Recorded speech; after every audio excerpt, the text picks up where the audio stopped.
a series, maybe 5 or 6 videos from our recent trip to Easter Island.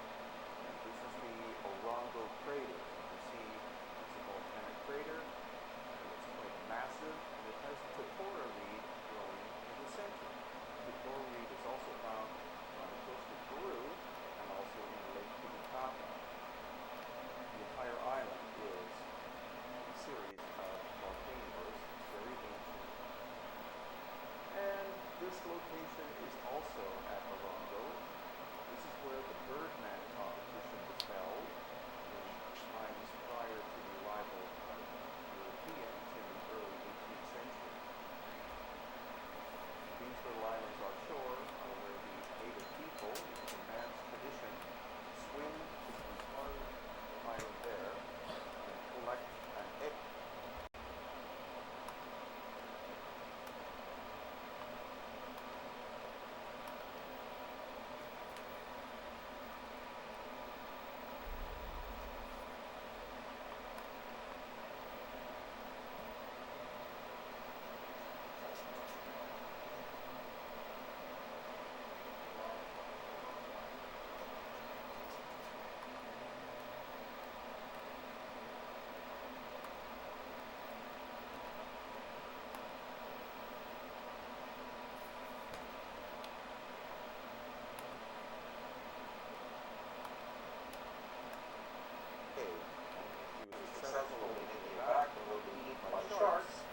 see, this is very atypical construction on Easter Island and hints that an older civilization was once there, did this construction, then the island was hit by a massive cataclysm which damaged part of the wall. And again, this is evidence here. You see rather crude construction technique in comparison to the beautiful but damaged technique used at the Gimmick wall. And as we walk around to the side, again, very crude construction in front, and superior construction in behind.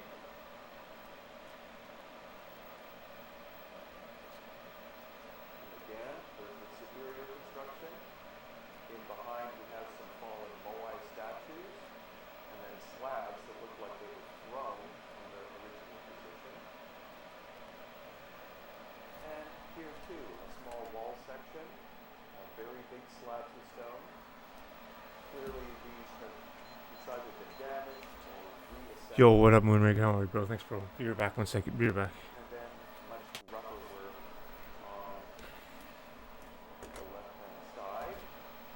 Those two large ones are quite impressive. And now we're walking up to one of the pukau, so-called hats, or probably that is a top knot. That is what the royal people's hair looked like. They would tie their hair up into a top knot, and they're all red, which could indicate that these people actually had red hair, which of course is not what Polynesians look like.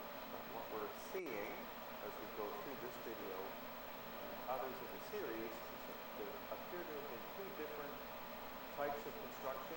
The first one superior, and the second inferior. And so what I'm believing and others believe is that the Polynesians arrived on Easter Island about 1,000 years ago, and they found the remains of a more advanced technological civilization. Possibly there were some people still living there from the earlier time period.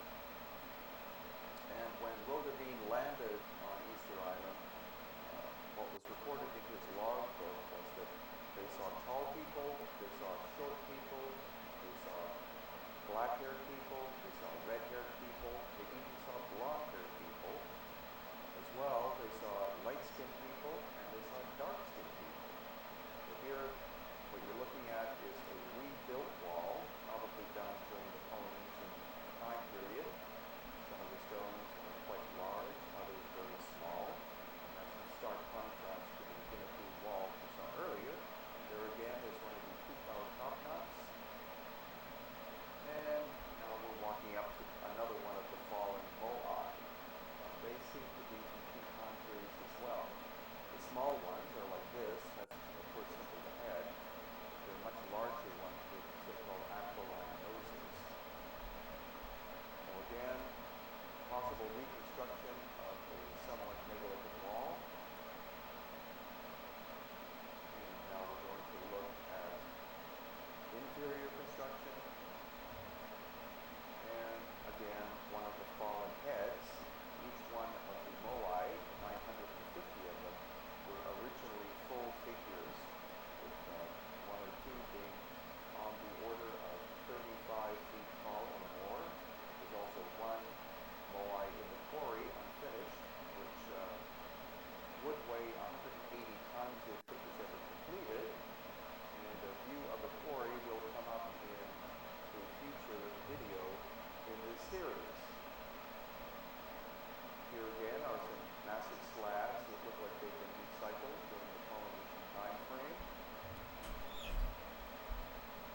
Yes, yeah, baby. Others like this one. So nice.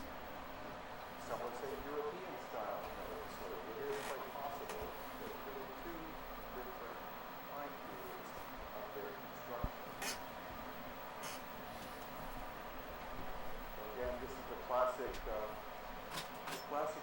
of what most people associate with Easter Island. Again, buried up to their necks unless the heads are broken off, and 950 of them on the island. One of these ones on the right-hand side was excavated by Phil Heyerdahl, and it proved that the Moai heads are in fact full bodies. The one that he excavated, I believe, was more than 20 feet tall. So moving farther along, these are the classic ones with the so-called aquiline nose. And then here we see a much smaller one that is lying down on its front. So I believe that there were two different time periods of construction. That the ones with the aquiline noses, which were the tallest ones, were the first of the pre-Polynesian culture. And then the Polynesians arrived about 1,000 years ago, likely from Tahiti. They started to copy on a much smaller scale. So the mystery is who were the original builders. Again, you see some small one lying down, and then some much larger ones that are carried up to their necks. And that is the quarry in the background. Here again, some detailed views of some of the larger ones. And this one has a ship carved onto its torso. Now, it is quite possible that originally it was carved as a canoe, and then later on the sails were added once European contact was made, sometime in the 1720s. And now we're going to approach one that is still in the quarry, a quite massive one. The material is actually volcanic tuff, which is a concentrated volcanic ash that has been compressed over the course of likely hundreds of thousands, if not millions of years. And this gives you the view of the entire figure that was never finished.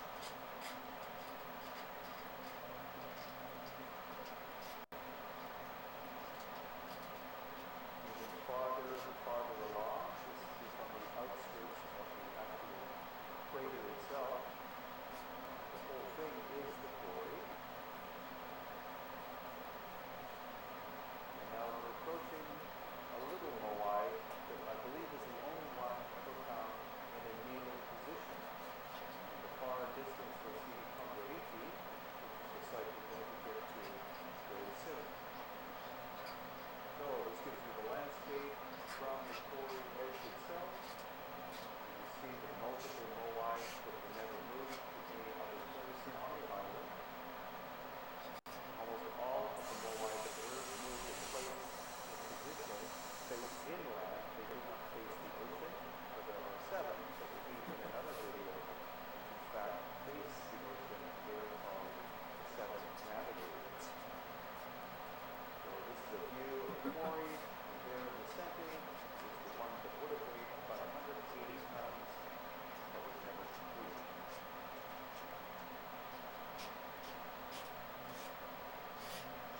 Now, farther along, on the outer edge of the quarry, and we're actually going to climb inside of it.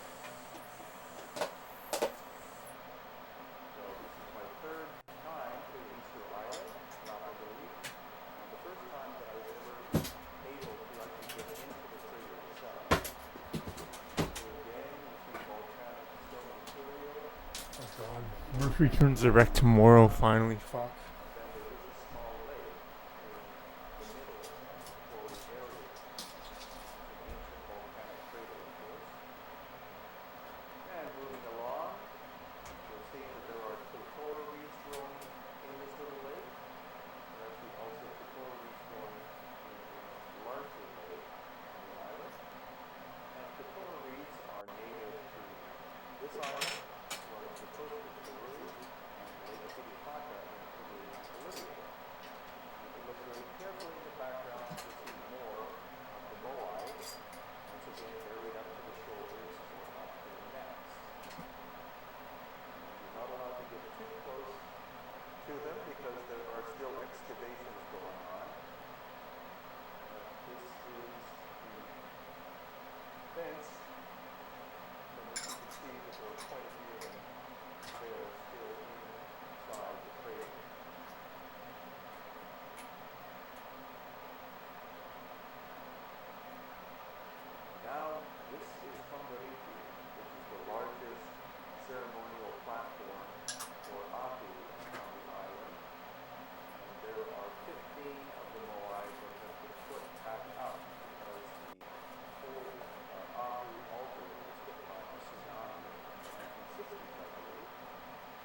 Alright, I'll be back in like a minute, I swear. Promise. Chickens were very important for the diet of the Japanese people. They were likely brought from Tahiti when they discovered and decided to inhabit the island with their chief called Matua. So here again, a relatively simple construction of Yo, what up, elusive? a hole for the chickens to go in. What up, elusive? Yeah, my man. Going on the inside. You know it, dude. This is an ancient earth oven. And you know what I'm thinking too, eh, dude? Oh yeah, we got the dual controllers. Oh shit. Oh shit, shit is happening.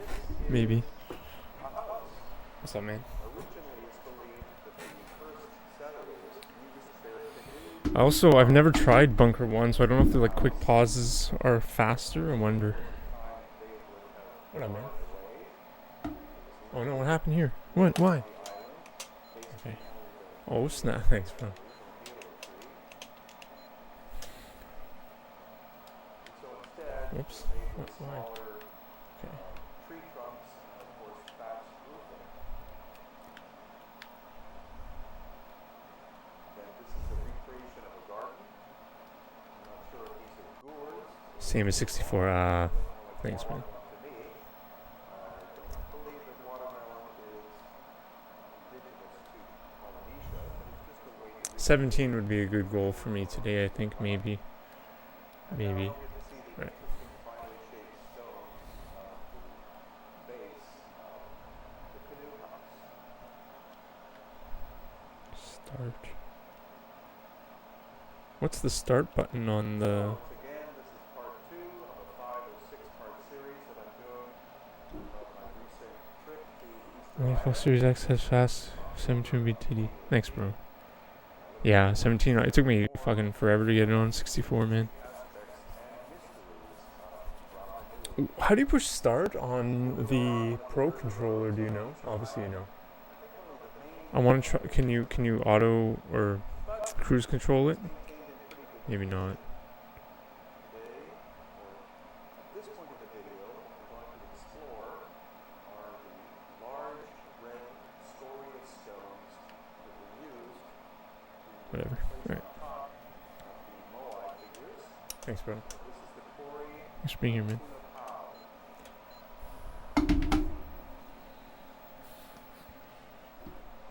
So in the back Use of how you these program it. finished stones. Again, they represented to some people a hat of some kind, but it's more likely that they were taught To cruise control it, you know what I mean? people to this very day, especially women, but some men, I guess you might not be able to. as a top knot It's fine. in order to keep their cheeks cool. Because after all, this is the tropics. It'll probably be I mean, for six, something like. Some of the Yeah, I mean, it's not negligible, but. the main quarry Thanks, man. I'm just rearranging everything. Just setting everything up again. We're gonna do it in like 30 seconds or less, I promise. entire island is volcanic. There's a glimpse of the coastal area and the little town of Tangaroa, which is the only town on the island of any size. Easter Island is 7 miles by 5 miles by 10 miles in size and is located more than 2,000 miles from the coast of Chile. So here you can see the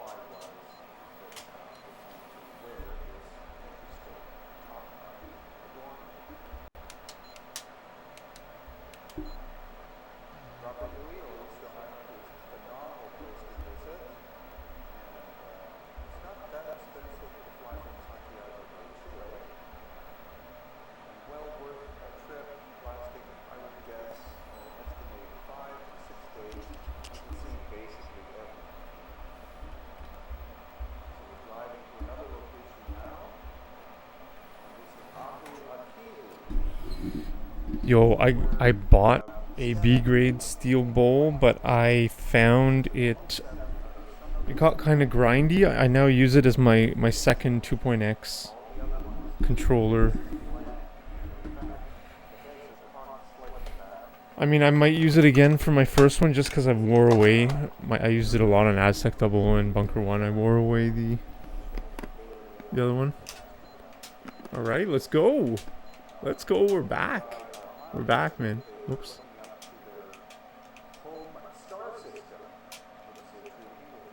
Auto aim. Auto aim's off. We're back, Revio. Thanks, man. Tell me if the stream drops or if something looks like shit or something.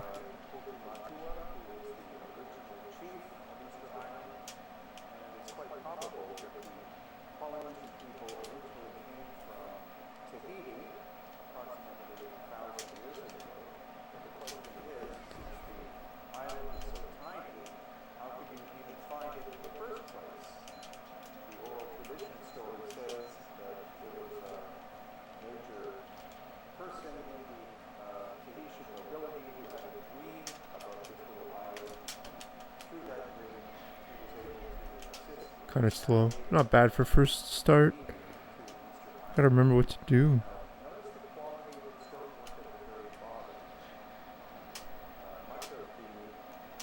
Oh my god, I'm so rusty. The controller's so different.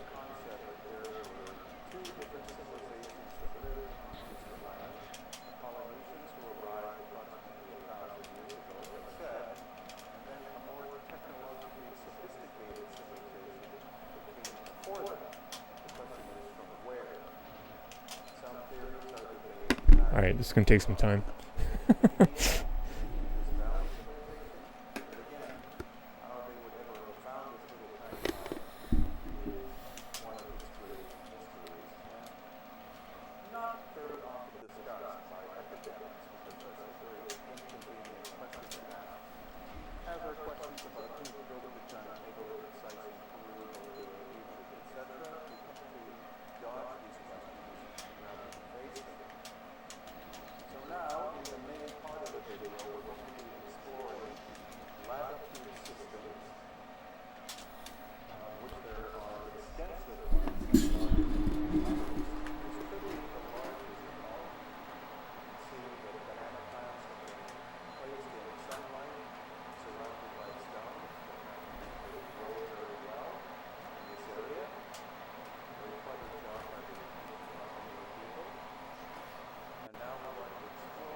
I got boosted out.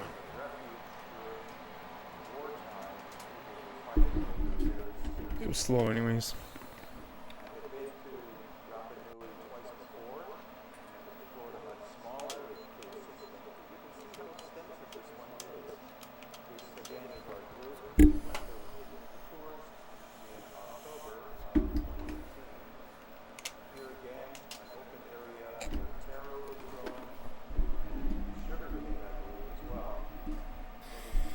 Yeah, but I don't know, it wasn't working.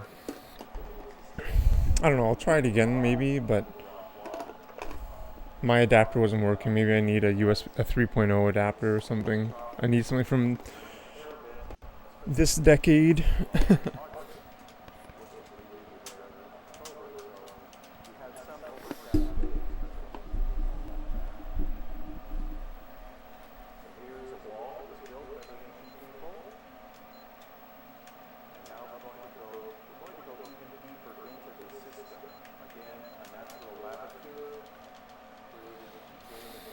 Oh, thanks, man. Italy has quite an extensive history with Really? different Thank you. kinds of volcanic activity. I believe there are three major craters on the island that make up the whole system. So going deeper and deeper No, I fucked it up. into the dark, That was the fucking run. there again you can see an open area where plants are growing. But this is the darker part that leads to an opening at the very end. Here again is another opening where a small garden is. There's Alejandro on the left-hand side. He is by far, in my estimation, the best guide on Rapa Nui. If you want to know how to contact him, you can contact him Fuck through you. his website, triptours.com.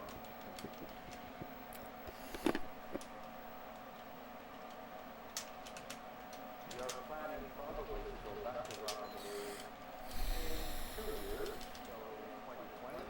So I'll have that listed on my website if you want to join us. There right in front of us is Gustavo, who's our Bolivian tour coordinator. And this is the darkest part of the tunnel that we are exploring now.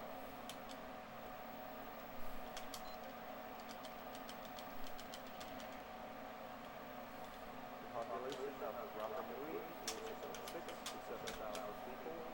Africans are the native people from the island. I wonder if we can shoot him and switch. That'd be insane. And about 75% Oh shit. of the island is the national park.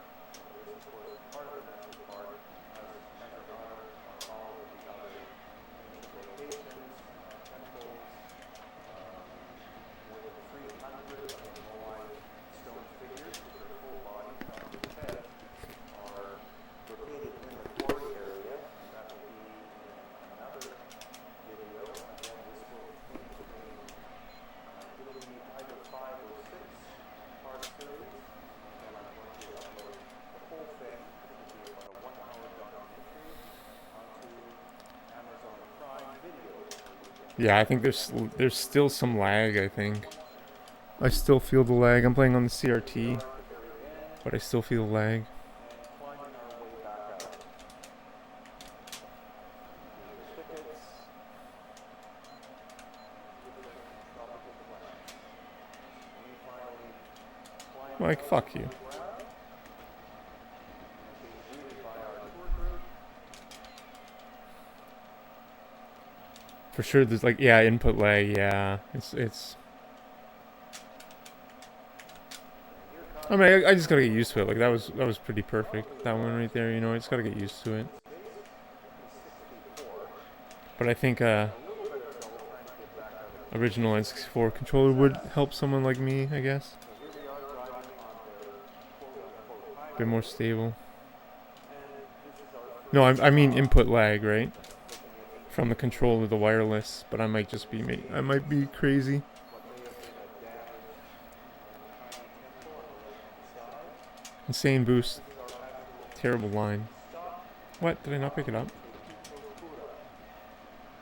what's interesting about here is that there is a stone which seems incredibly even in shape, and it's highly metallic, or sorry, magnetic, as if it obviously has iron content.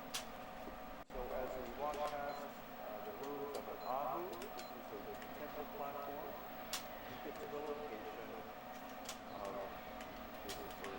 What? Such a scam? That was such a fucking scam. Like, why? Must weigh 200 pounds at least, and the 4 stones around it. Supposedly the stones found on the island, some say it was brought from somewhere else, but our guide, Alejandro, is going to show you that it affects the compass in some quite fascinating ways. Unfortunately, I wasn't able to get into the So shit. temple complex here because it's very sacred to the Rapanui people, but the other people You can get some insane boosts on Switch, man. said definitely that the compass acts quite strange when Alejandro, who's the best guy, Yeah, I think I gotta get one. he brought his compass close and then took it away. I don't know. I also need to justify this fucking And nearby controller purchase too. complex, and it appears to But I be do need like a cheap fucking USB thing, yeah. relatively Like what, easier why? and a bit more sophisticated on pricing. And so it could mean that there were two different cultures that lived here. An early megalithic presence Dude, I should try a Frigate Double O and the run. arrival of the Because I Polynesians put about, I don't 2,000 know, years ago. 30 hours into Frigate Double O in To the 64. work on the left, and then Try my luck. more sophisticated Fuck off. view on the right. In this series of 5 videos, we will see examples of megalithic work and the probability of lost ancient high technology on Easter Island in the very distant past. And now we're coming up to what is called a pukau, and that is the top knot that is put on top of the moai figures. Moais are The most degen, yeah. figures, or human figures, that Uh, most people think of as simply being yeah, a you're right. head or a head and a neck, but in fact, each one originally was a full body, and there are hundreds of them on the island. In fact, there are 950 of them on the island. So what we're doing now is we're coming closer to another Abu platform, and as I zoom in, you'll see some very large I slabs think I grinded of there. basalt. This is a very tough stone, hard stone. And the hardest tools that the Romulan people had was in fact basalt. So shaping basalt with basalt was not very Oh easy. wow, insane. We're now at Aina Beach, and it is the only With the major warp? With the pipe warp? I don't sediment think so, eh? I think you palm only got the secret agent with the pipe tree warp, right? varieties. Coconut palms that were brought in relatively recently from Tahiti. The island was denuded by the fact that it was turned into a sheep farm in the 19th century, and all of the inhabitants of the island were restricted to a tiny area on the island. Very cruel history that this place has. So as we get closer to this abu, which has 7 figures on it, Terrible the line. restoration of it was done in the 1950s by Thor Heyerdahl and his team, who went to explore the island. They were the first archaeological team, Fuck off. Get major fucked. archaeological team to go there. It was this guy knee. His knee was blocking the warp. It wasn't not that I was getting the warp. It's just the knee was You fucking can up. see there on the abu, you can see kind of rough stone on top.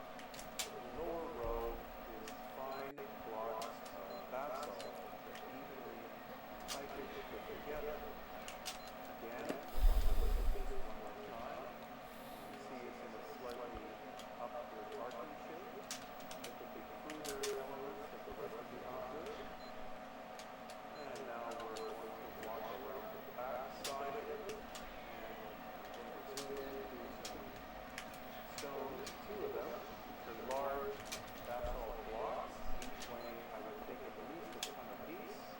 The quarry is not in Wow, here, insane. That it's was on the other 14. side of the island, and these are very That was fine insane. shaped, unlike some of the other features that we see.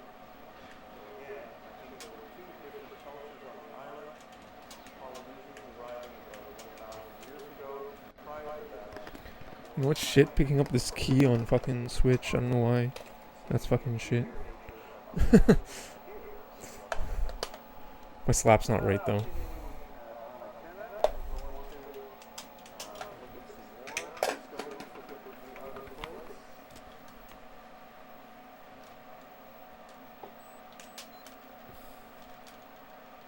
So you can see once again 2 relatively large pieces of basalt stone. This one relatively nicely shaped.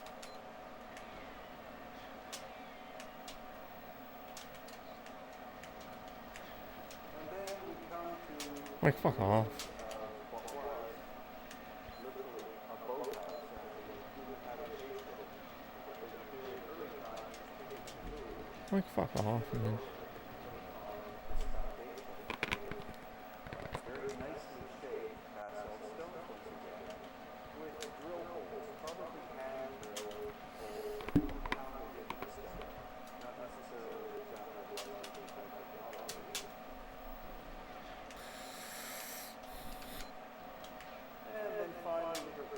Boost me. Some other things of interest here in Namakena. There's a very crudely shaped shrine, as you can see.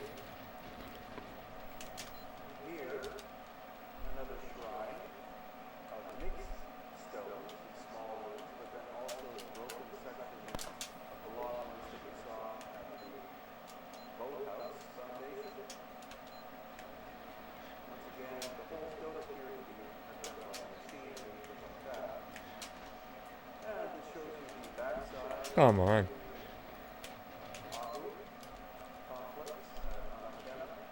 The 7 moai, 5 of them with the Pukao top knots on them.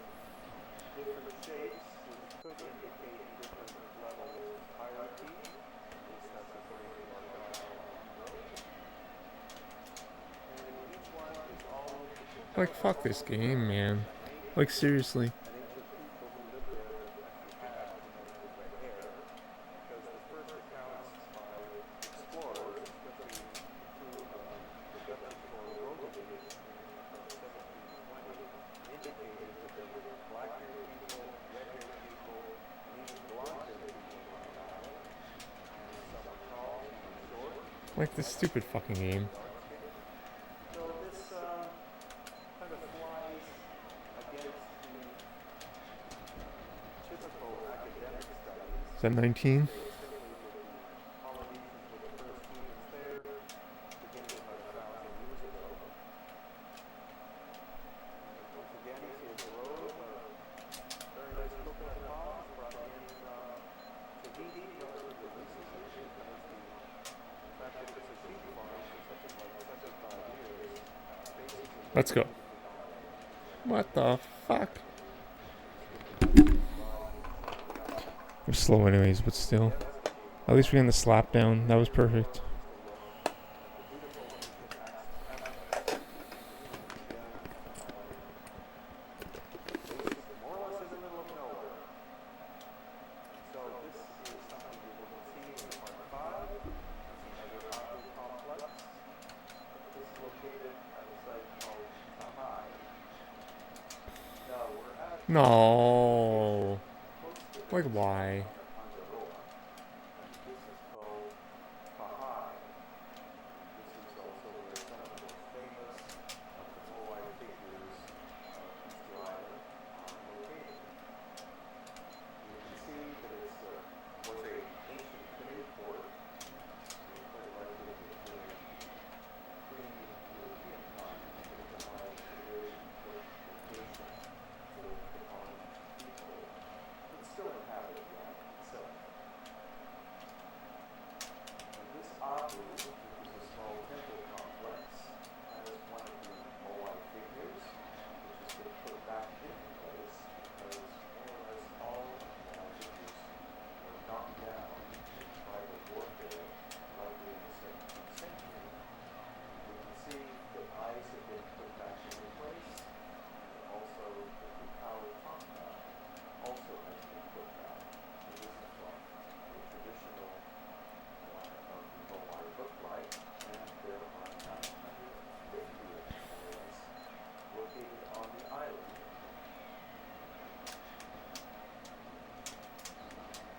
So as we walk further, Like, how did I not get that key? Like, what? Come on, man. see young Moai have been put back up into place, but the eyes have not been put back on.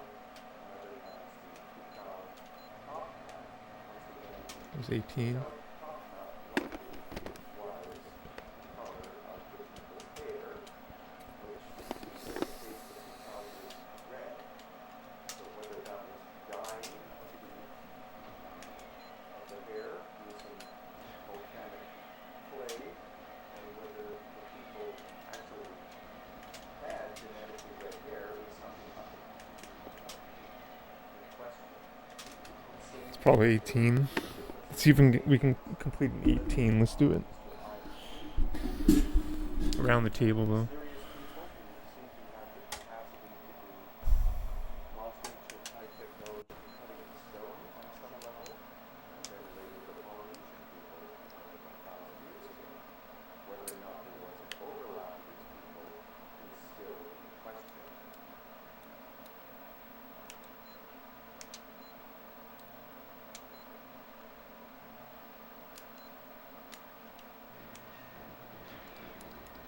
Man, you get boosted out all the time, eh? Last full day, Wow.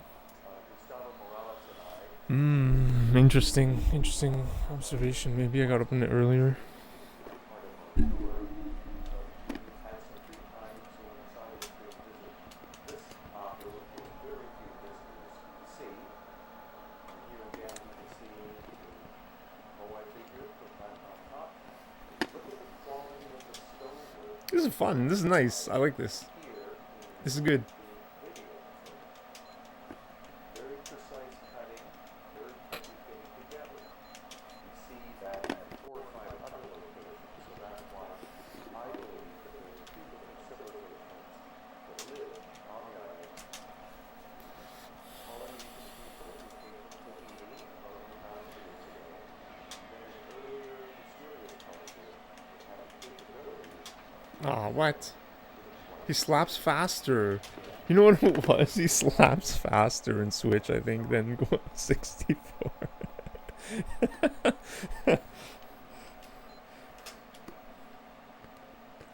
here again, this gives you Oh, well, did you see that? the detail. Because, dude, that was like perfect. You see that originally the stones did very tight together, some still do. He Others have slaps split way up. faster. I gotta try it here. Here, let's see. Let's do some tests. So this is our last complex Look how fast it visit on is. the That's island that's this time. definitely faster. We'll It probably has to go be. back on tour in 2020.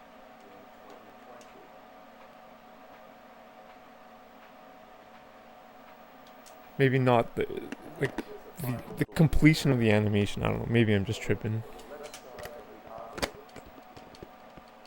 closer look at the Gyges opera here. Here's the worship temple.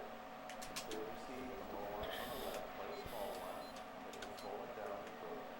But then again, look at these Oh, really let's go. precisely cut pieces of stone.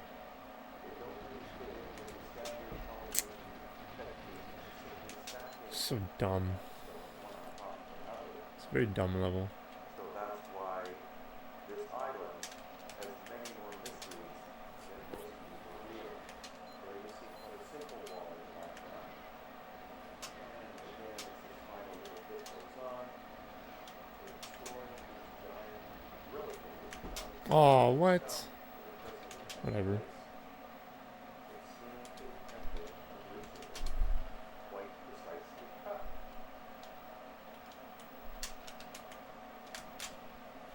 Thank you very much for watching, and stay tuned for more videos coming up.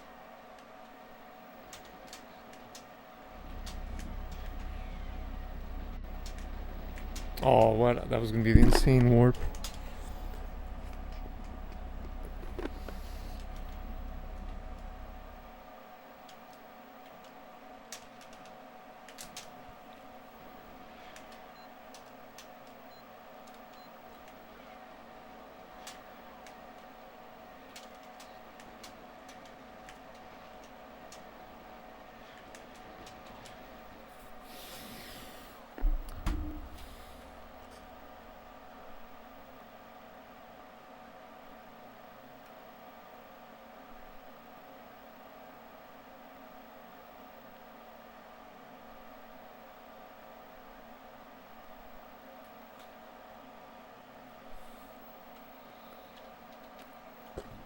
Pardon me.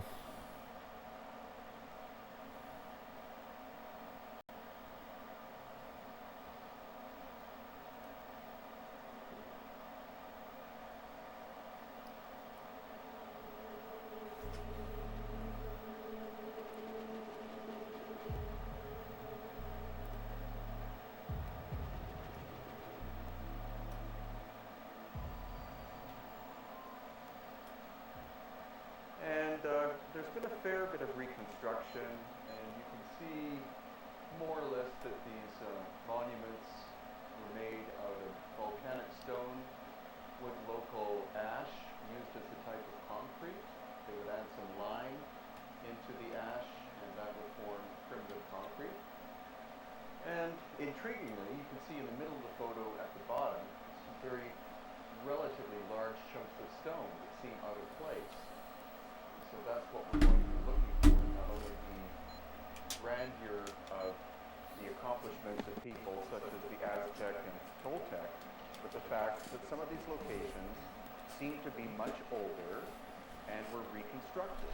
Again, like we see in places. I do the depot load. You see how there's no guards there and no So, doors? for example, again, it's I quite do the subtle. the pre-depot load and then it removes all that shit. At least in theory. Rough stone Kind of, I mean, you see it. with mortar made from the volcanic ash, but the staircase is made of basalt blocks. They fit together without any kind of cement or mortar whatsoever. So I think that the staircase is original and was discovered by the cultures that we know of, and then they decided to reconstruct. And we'll see more and more examples of that as we go along. Such a So scam. here again, you see kind of rubble on the right-hand side, but then finely finished blocks of basalt, especially up in here to the left, blocking into place. And then the faces that are carved are likely older pieces of stone that were shaped by the later cultures. So again, Like very what? subtle compared to what we see in the more classic megalithic sites, but still present. Oh wow, insane, really? I don't know, man. I'm not even getting 18, bro. Temple of the Moon. Yet. And as we progress, we'll see again that parts of the central staircase. I like your... But yeah, after watching Kevin's run that he did, did the ending 1.2, was it?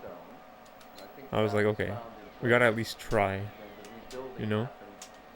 Thousands of years afterwards. We gotta try.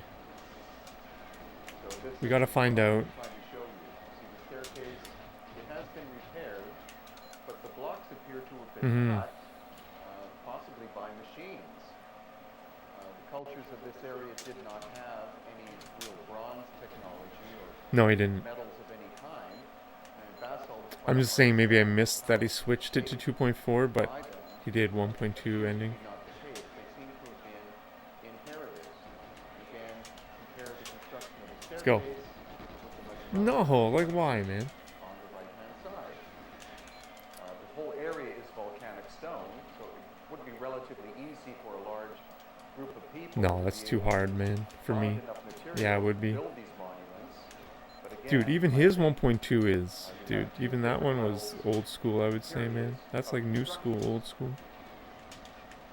That was Here's crazy. another example. This woman is sitting on a basalt block that must weigh As you know. 2 tons, and it's up on top of the first course of the staircase. So that's very anomalous in comparison to the other material that we see here. That clearly seems to have been shaped, and I think it's an older aspect of the construction. This just shows you the sheer grandeur of the Temple of the Sun. So the main monument. And he doesn't warp. on I think warping is the faster, moon, which is down but I think it's below just this, less consistent. and the Temple of the Sun. So it's huge in terms of its size. The guards. Supposedly there are tunnels. Could be wrong, inside though. of it, which would be quite Could be moot. ancient. But it's not something like the Giza pyramids where you have an obvious number of major chambers, like the King's Chamber or Queen's Chamber. On the top and the back side of this monument, there is a metal gate that is locked. And there Yeah, appears to be that shit's crazy. at least a small tunnel that goes inside. It's not accessible to the public. So it's just one of the Alright, we're getting our lines down. We're getting it. We're getting it. We're getting it. Teotihuacan is one of the largest ancient monuments in Mexico. The Aztec utilized this complex, but they didn't construct it. It said that they found it when they were making their way to what would become Mexico City from their ancient homeland called Aztlan, which supposedly was the No, why? white land to the north. And some people suspect that Aztlan is derived from Atlantis. Whether that's just a play on I words tried to YOLO the door there. is not really known.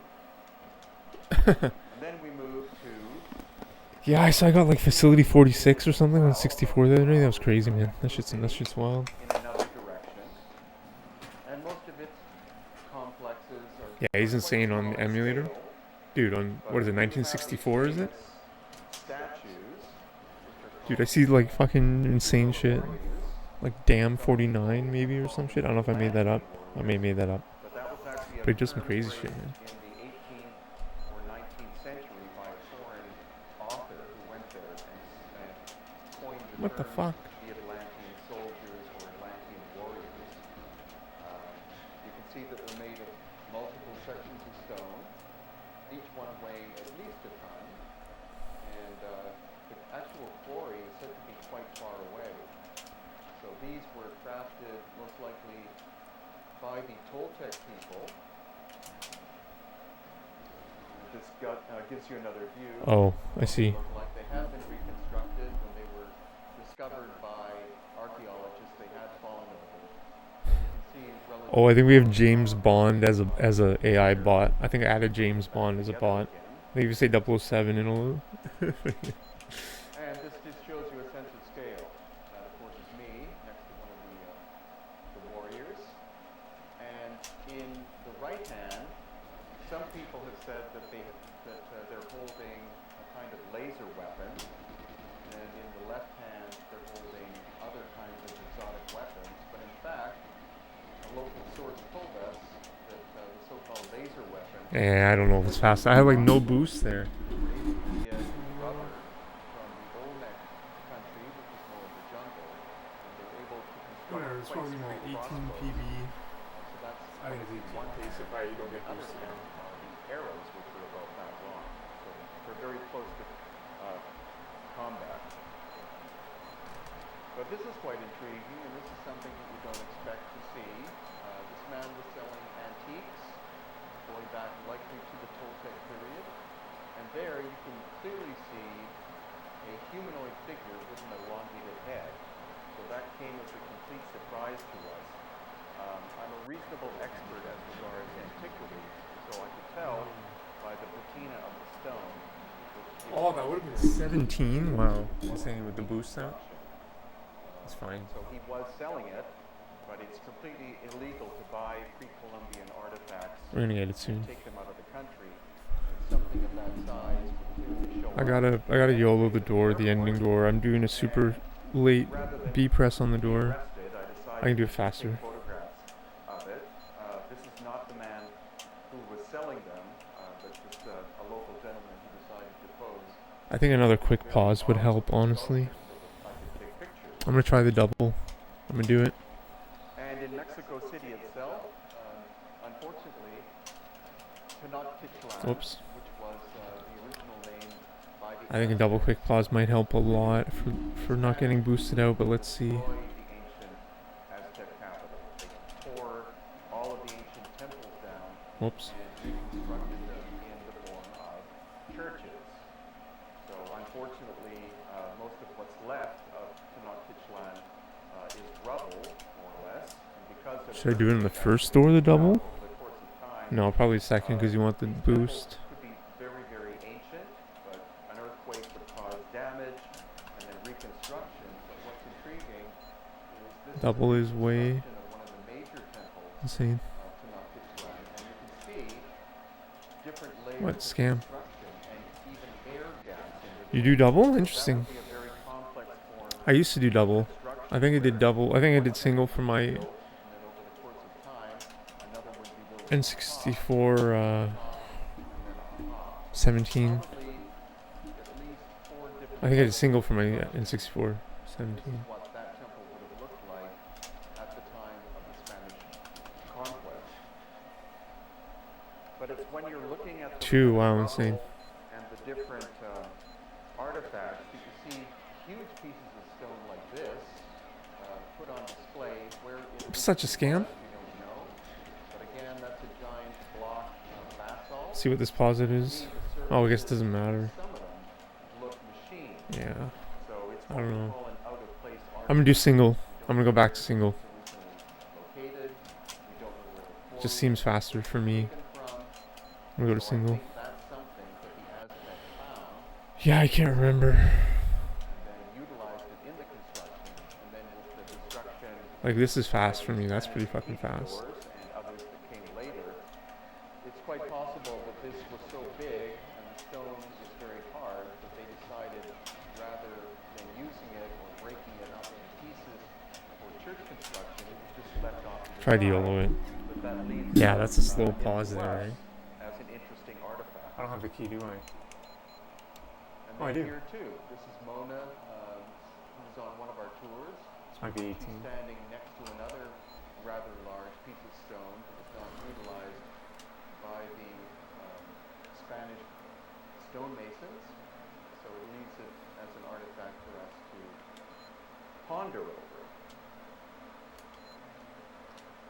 And here we have obsidian artifacts, and obsidian is a volcanic glass. There's a lot of it found in the area. Maybe the double will come in handy, honestly, for the ending. Because I'm getting shot like crazy. Like, it's crazy. The Aztecs, of course, did not have that kind of technology. So I think these, again, are artifacts that were made I don't know. in the very distant past, were found by cultures like the Aztec, and then utilized as ornaments. These could very well have been used as earrings of some kind or pendants. And the little vase you see in the middle, again, perfect bilateral symmetry. Whoops. So that had to have been made on some kind of machined lathe. And that kind of technology, of course, was completely unknown by all of the ancient cultures in Mexico, going from the I don't know how many I did there. I just hit it a bunch of times. Oh, what the fuck? The Olmec people were the ones supposedly responsible for the construction of the giant stone Oh wow, heads insane. that they're I didn't know most that. famous for. And this is just a close-up of that little vessel. Again, I'm gonna do a single pause. bilaterally symmetrical, and it's put on top of another artifact, which is a little sculpture. It just seems fast. I like it. The artifact on top I like it. is from a much older age, when there was advanced technology in Mexico, found and utilized as an ornament. Oh, this could be 17 if I don't get boosted out. I think the artifact on the right Around the table though. It's probably 18. and that could have happened hundreds, if not thousands of years ago. And then the perfect circular object on the left, which had to have been made on some kind of lathe device.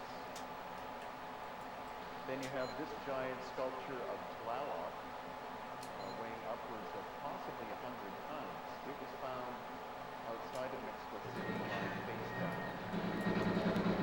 Huge piece of basalt. See, I didn't get boosted there. I didn't get boosted. Below the eyes.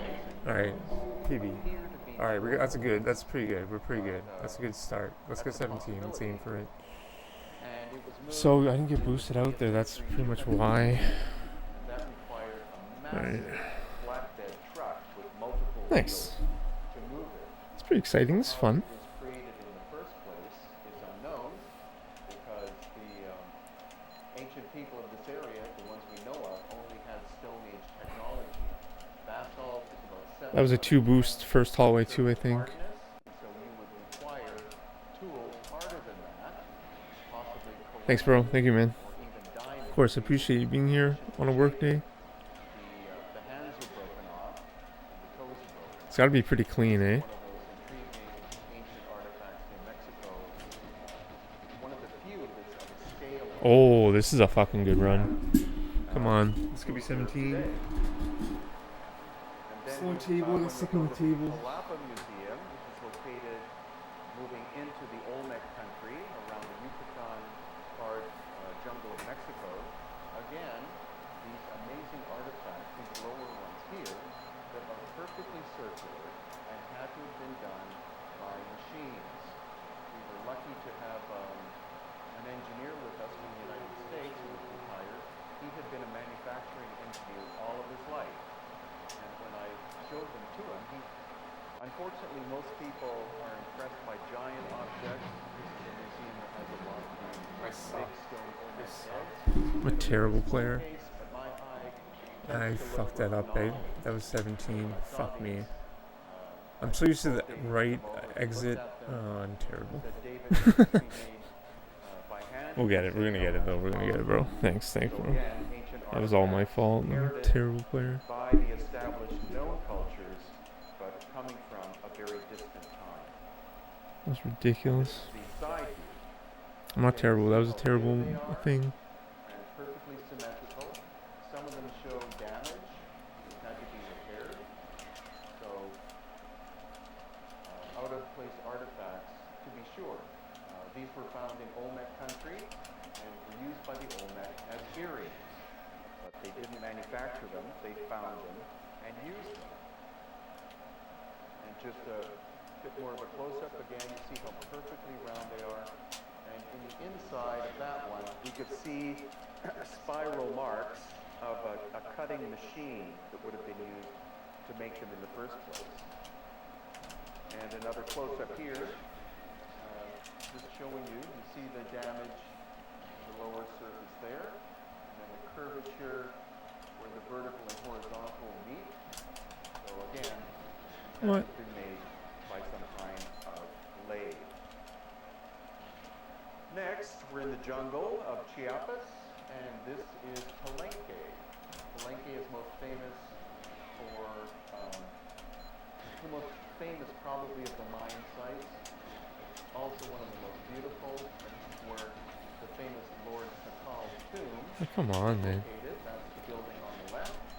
Unfortunately, it's closed to the public now, and most of the precious artifacts are now in the major museum in Mexico City. But it is one of the most beautiful landscapes. It's almost like a Japanese garden. Only 10 to 15% of it has ever been excavated, so 85% of Palenque is still in the jungle. And again, this is a very subtle sign of possible lost ancient technology. Lost ancient Fuck this. civilization. This fucking. You see the very kind of rough work here, rough stone with volcanic ash as mortar. And then look at the staircase in the middle.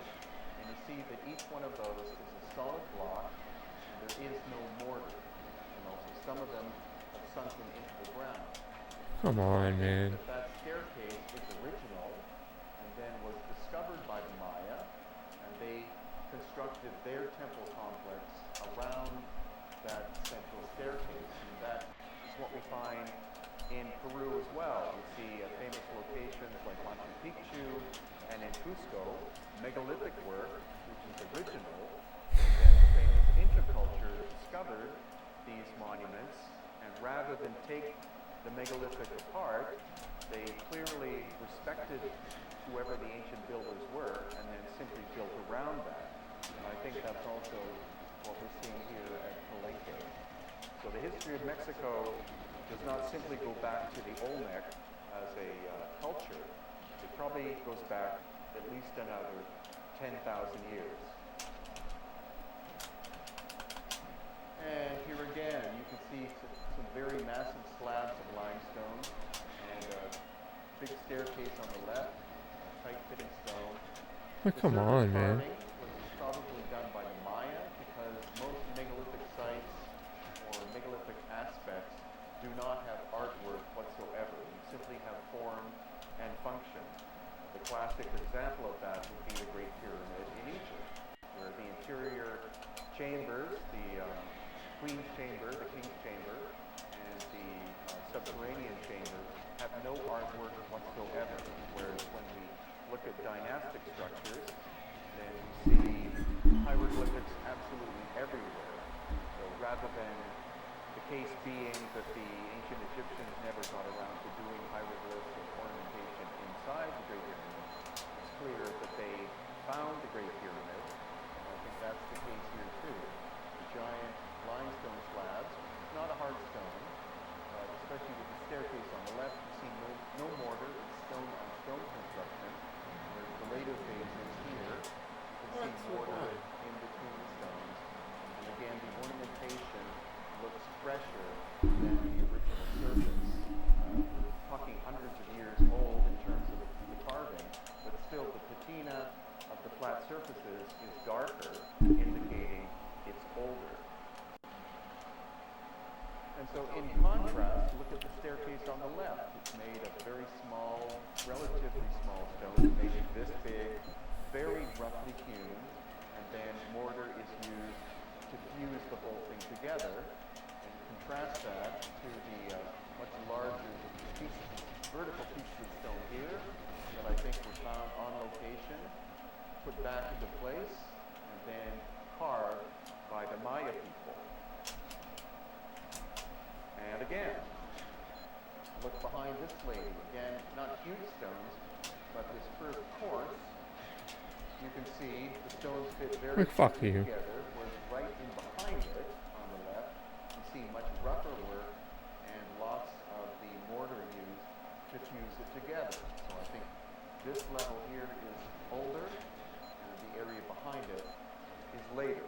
Again, Mexico is very subtle that way. When you go to Egypt, it's night and day. The same thing in parts of Peru and other countries. You see construction that's very easy to understand in terms of how it was made, and then other aspects that look technically almost impossible, even for us in the 21st century. And now we're still at Palenque, and if you look above, you see again relatively small stone rough construction, lots of clay mortar, and then these rather massive slabs, each one of which fits tightly together, but they all show signs of ancient damage. And it could very well be that this work originally was done prior to the time of what we call the ancient cataclysm, which occurred on the planet about 12,000 years ago. So it is possible that some of the ancient sites in Mexico are 12,000 plus years old, and that's what Lucky we also Boris. believe is the case in, again, Peru, Bolivia, and Egypt, Lebanon, and other locations. So you see how tight-fitting the ancient stonework was, and again, it's all shifted out of place, as if a massive earthquake of some kind has altered the appearance of it. The Maya were not able to move the stones in order to do the repair work. What? What is that? And that's good for us, because that shows us that there was at least one ancient cataclysmic event at Palenque a long time ago. And here again, if you look above, you see smaller construction, and then below, you see quite massive slabs of stone shifted in position. So we're looking at two different time periods. The Maya work is above, and the older masterwork is below. And here too, this is in Mexico, and this actually is showing you what Mayan construction looks like. Come on. So it's not Come on, don't boost me out. Don't do it. megalithic in scale as we see here. Like, this is very tight-fitting work. It's going to keep that little stone there formed and fit into place. But this is what classic Maya looks like. There has been modern-day restoration, but we don't see huge pieces of stone incorporated, so this temple is 100% Mayan. There is no megalithic core or megalithic aspect to it, which is good to see. We want to contrast and compare different locations. Wow. That was so slow. This too, Man, this feels a lot like 64 these pacing, stones are from honestly. I an thought older it'd be period, faster. constructed, but again, maybe this is the masterwork of Mayan masons.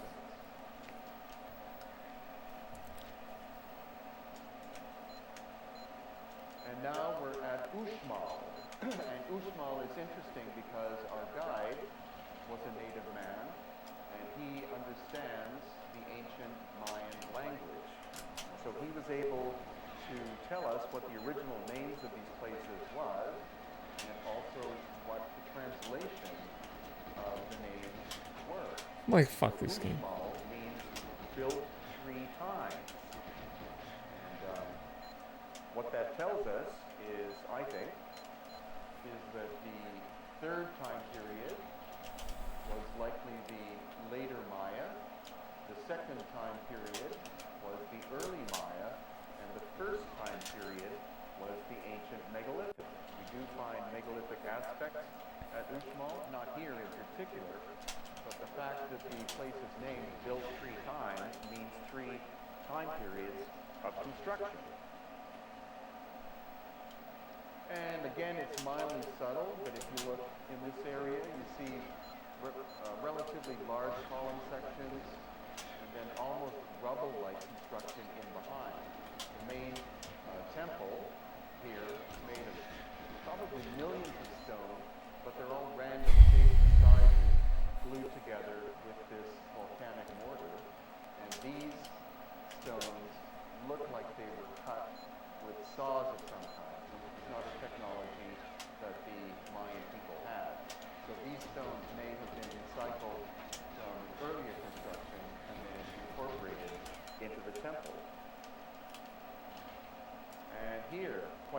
fitting wall, you can see. This could be from the first construction time period, and then it may have been repaired. These stones to me look like they have been cut with saws, but then later repair work was done. So it's possible that a massive cataclysm or earthquake damaged or destroyed this temple structure, and then the Maya people found it and they rebuilt it. And here you have another interesting example. And here you have very large stones, relatively. They look like they've been cut by saws. And then you have filler here of much rougher material. So I think this is an ancient structure that was found by the Maya, and then they rebuilt it. And they did not have this level of technology, so they scavenged what they could from the area, and then took rougher stone and simply filled the wall back in again. And here, if you look at these lintels are quite massive, and then the work above is very rough. So I think these lintels are recycled or were recycled from an earlier culture that had a relatively high level of technology, and they were simply utilized by the Maya since they were on location anyway. Come on, man. And these columns could be as well. They're about 6 feet tall, and again the lintels are quite massive. Compare their scale with the foundation. Now a foundation is supposed to be made of large stones as possible because you want the foundation to be very strong. But it's quite weak, and so I think these are recycled elements from the first culture of the area. And that's in contrast to what conventional history tells us. Normally, you're supposed to go from primitive to complex, but what we're seeing is complex at the beginning and primitive later on, as if obviously knowledge was lost and forgotten. And again, I think this is another example Like, fuck off. a much more sophisticated culture being there first, and then cataclysmic damage to the structure, and then rebuilding with filler by the Maya. Because this is Maya construction. Let's contrast this with that at the same location. It's not a case that you would have the best sculptors do this and then students do that. You want a continuous look. So again, I think this is showing that two cultures were involved. This also is in the Yucatan area. And now we are at Chichen Itza. And Chichen Itza, again, the internal material is quite rough. The external material is quite fine. Either the external material was found from an older structure, or they decided to make it look really nice on the exterior, but fill it with rubble. And also at Chichen Itza, again, rough construction here on the left and right, and then very large slabs of stone, limestone, for the staircase. So I think the staircase is No, like why? Like left and what? right sides Fuck are you. reconstruction. And here again, the same thing. Rubble below, stone slabs put on top to hide the full workmanship, and then the master workmanship in the central staircase.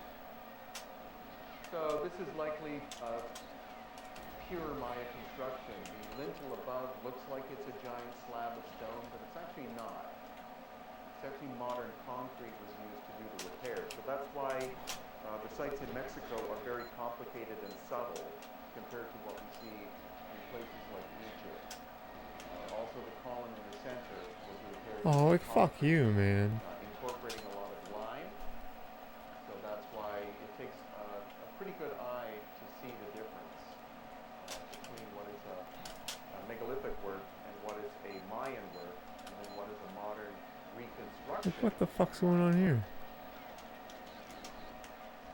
And now we're at Tulum, which is close to Chichen Itza, and you can see very, very rough construction.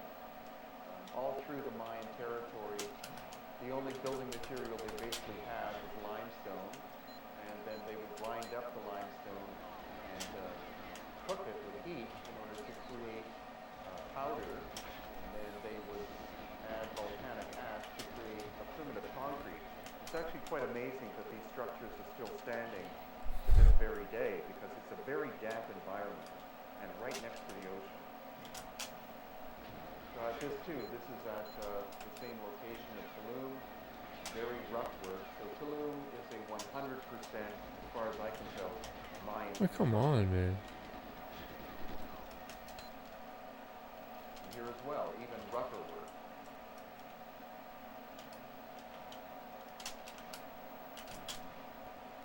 And this is another Mayan complex. You can see it's of a reasonable scale, but the construction technique is quite crude.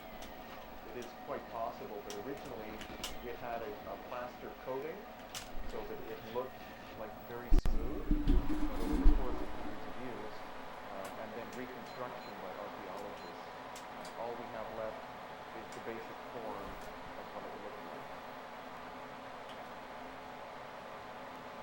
But this is interesting. If you look at that archway, you see some quite large blocks of stone, and especially the lintel. This is in Oaxaca, Mexico. And that lintel weighs about 6 tons. Contrast that with the much rougher, smaller ones around it.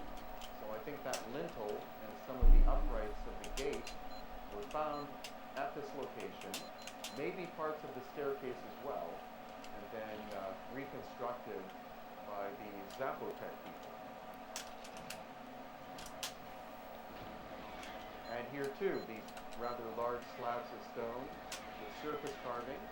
I think they date from an earlier age, and I think also that the surface carving was done much later by the Zapotecs. And look at the rather crude construction style. We have a large slab, relatively large slab on the left, and a bigger one, and then a smaller one, and then very, very rough construction technique on the right-hand side. And these two contrast the work above with the work below. It's too sensitive. You see me wiggling? Maybe with Mayan influence, and then much rougher work above and on the left side. Okay, so here as well, this is Monte Alban, which is located in Oaxaca. And look at the disparity in terms of construction. Come on, man. Like, what? It's so fucking dumb. A larger one next to it, a smaller one next to it, and then much smaller stones. So I think the larger stones are from an earlier time period and were reincorporated by the Zapotec people into their later construction. And here as well, why would you have large and small stone construction? Oh, come on. It doesn't make much sense unless you have two different cultures.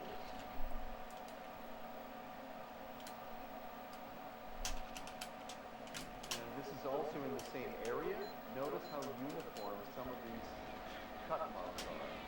I think this was done with ancient saws, and saws were not known to the Zapotec people. So I think they were aspects that were found on location and then reincorporated into the later construction by the Zapotec people. So contrast the flat surfaces with the really rough work here. That can't be the work of the same technicians. And now it gets even more obvious. Look at the size. Yo. Oh no. Oh no. This lit as fuck. Worth for the gains and the vibes. Remember forever. Oh my. Wow. Dude, I'm speechless. That's a quote. I gotta see that. In a search engine and try to discern what's going on. But since I was physically there, I was able to figure out that the 6-ton block is basalt. And again, the hardness of basalt is 7 For aesthetics. For aesthetics. Carborundum or diamond technology. And these people, the Zapotecs, didn't know metals whatsoever. If they did, they maybe had some copper implements, and copper cannot cut basalt. And more recycling. These large columns, they're about 8 to 10 feet tall. There are about 20 of them located at Nula. Clearly they're from an earlier construction phase. Oh my god, that's too much. That touches my heart, man. Ancient high technology. Brought a tear to my eye. And then here again, we see very much a contrast in style. Look at the lintels.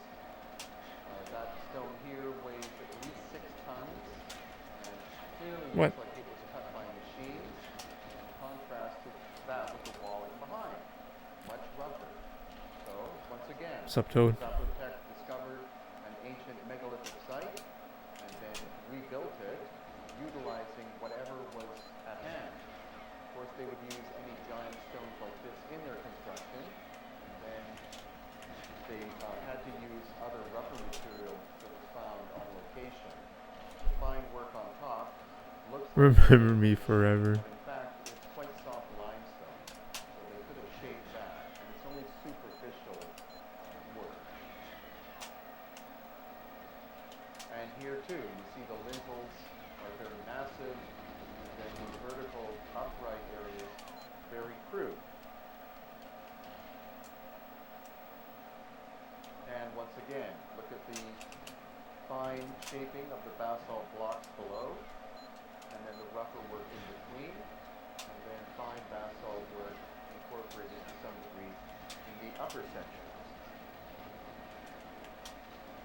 And even in the church, see rougher work below, and then the recycling of ancient basalt blocks in the construction of the church. And that's also what we find, of course, in places like Mexico City. There are machine marks on the stones in the construction of many of the churches and other buildings in Mexico City. And the Spanish conquistadors did not have Come on, man. This cutting technology game. at that level. So it's quite possible that Tenochtitlan, which we know of as Sorry. Mexico City, was constructed originally thousands of years before the Aztecs discovered it. And more massive blocks, like this lintel here. Again, it's about 6 tons in weight. And if we found the quarry, it's about 2 miles away. And here again, super tight fitting stonework, beyond the capability of the Zapotec people. So this section here and below could be the original, and then rougher work above. And more giant Come on, blocks man. Like, into what? much cruder Dumb. construction here and there. And again, more recycling of stone blocks that were likely cut by saws and other kinds of machines below, and then almost adobe material utilized later above. And again, these stones here do not fit into place in terms of, or in relation to the other work that we're looking at. So we're looking again at the recycling of older machine stonework. And for a sense of scale, my wife Irene with one of the basalt columns. You can see that it's about 12 feet tall. The quarry is at least 2 miles away. And me with a 6-ton basalt lintel. Again, Why? contrast the lintel size and shape with the walls underneath it. What? Like, fuck this game, bro. And in more detail, this is another one. We found about between 10 and 15 of these 6-ton blocks. And here again, the surface basing is of very fine workmanship, and it's a basalt. And then Like, what? That's such a fucking bullshit. so probably recycling of material. Sorry, guys. I'm gonna be, like, more positive. And that, look at the stone on the left, near the bottom. That one is 10 tons. Contrast that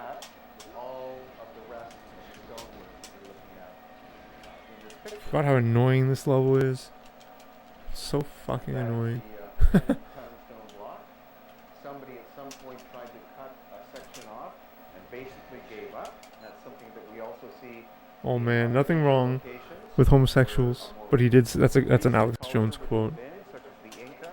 I gotta Try read to it. cut, in some cases, some of the stonework that they found and just basically gave up because they didn't have the technology of the original Oh, builders. Alex Jones is like I'm like I might have to shut down Alex Jones. Like I'm not anti-homosexual. And rougher work Alex above. Jones is really Very treading consistent.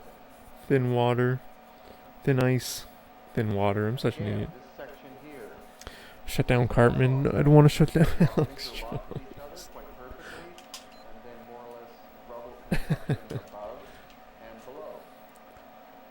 So this could be an ancient foundation that was found in place and then used because of the immaculate stonework. And more of the big columns here, probably in the nature of 5 to 10 tons apiece. And here, look at the stones on the left-hand side, about halfway up. Probably recycled. Oh, I got the door. Construction. Holy shit! This might be 17. In He's terms of so scale, far I away. think So it's a far away. 10-ton block. Holy shit. And just another one for reference. That's clearly not its original place. It could have fallen down from an ancient earthquake or other cataclysmic event. That's the quarry. The quarry is 2 miles from the location. And it's still being worked today.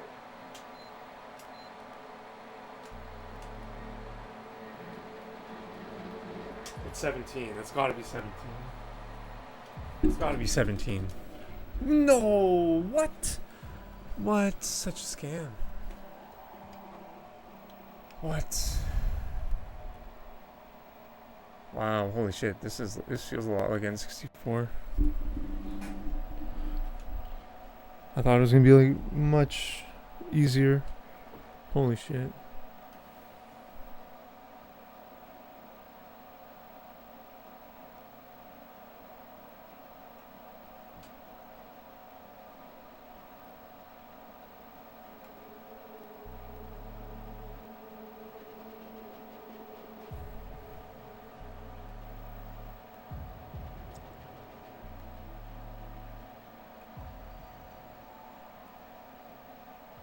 Okay, today we are exploring ancient Egypt, and much of what I'm going to show you What?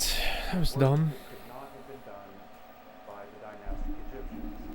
So according to conventional archaeology, all of the works of ancient Egypt were created more or less between 2500 BC and let's say the time of Christ. But some of this work would have been impossible to have been done by the dynastic people, starting with the Great Pyramid itself. 2.3 million to 2.5 million multi-ton blocks of limestone with a core of granite. The granite comes from Aswan, and the limestone is actually from the area. So according to conventional academics, the Great Pyramid was constructed over the course of 25 or maybe 30 years during the time of Khufu.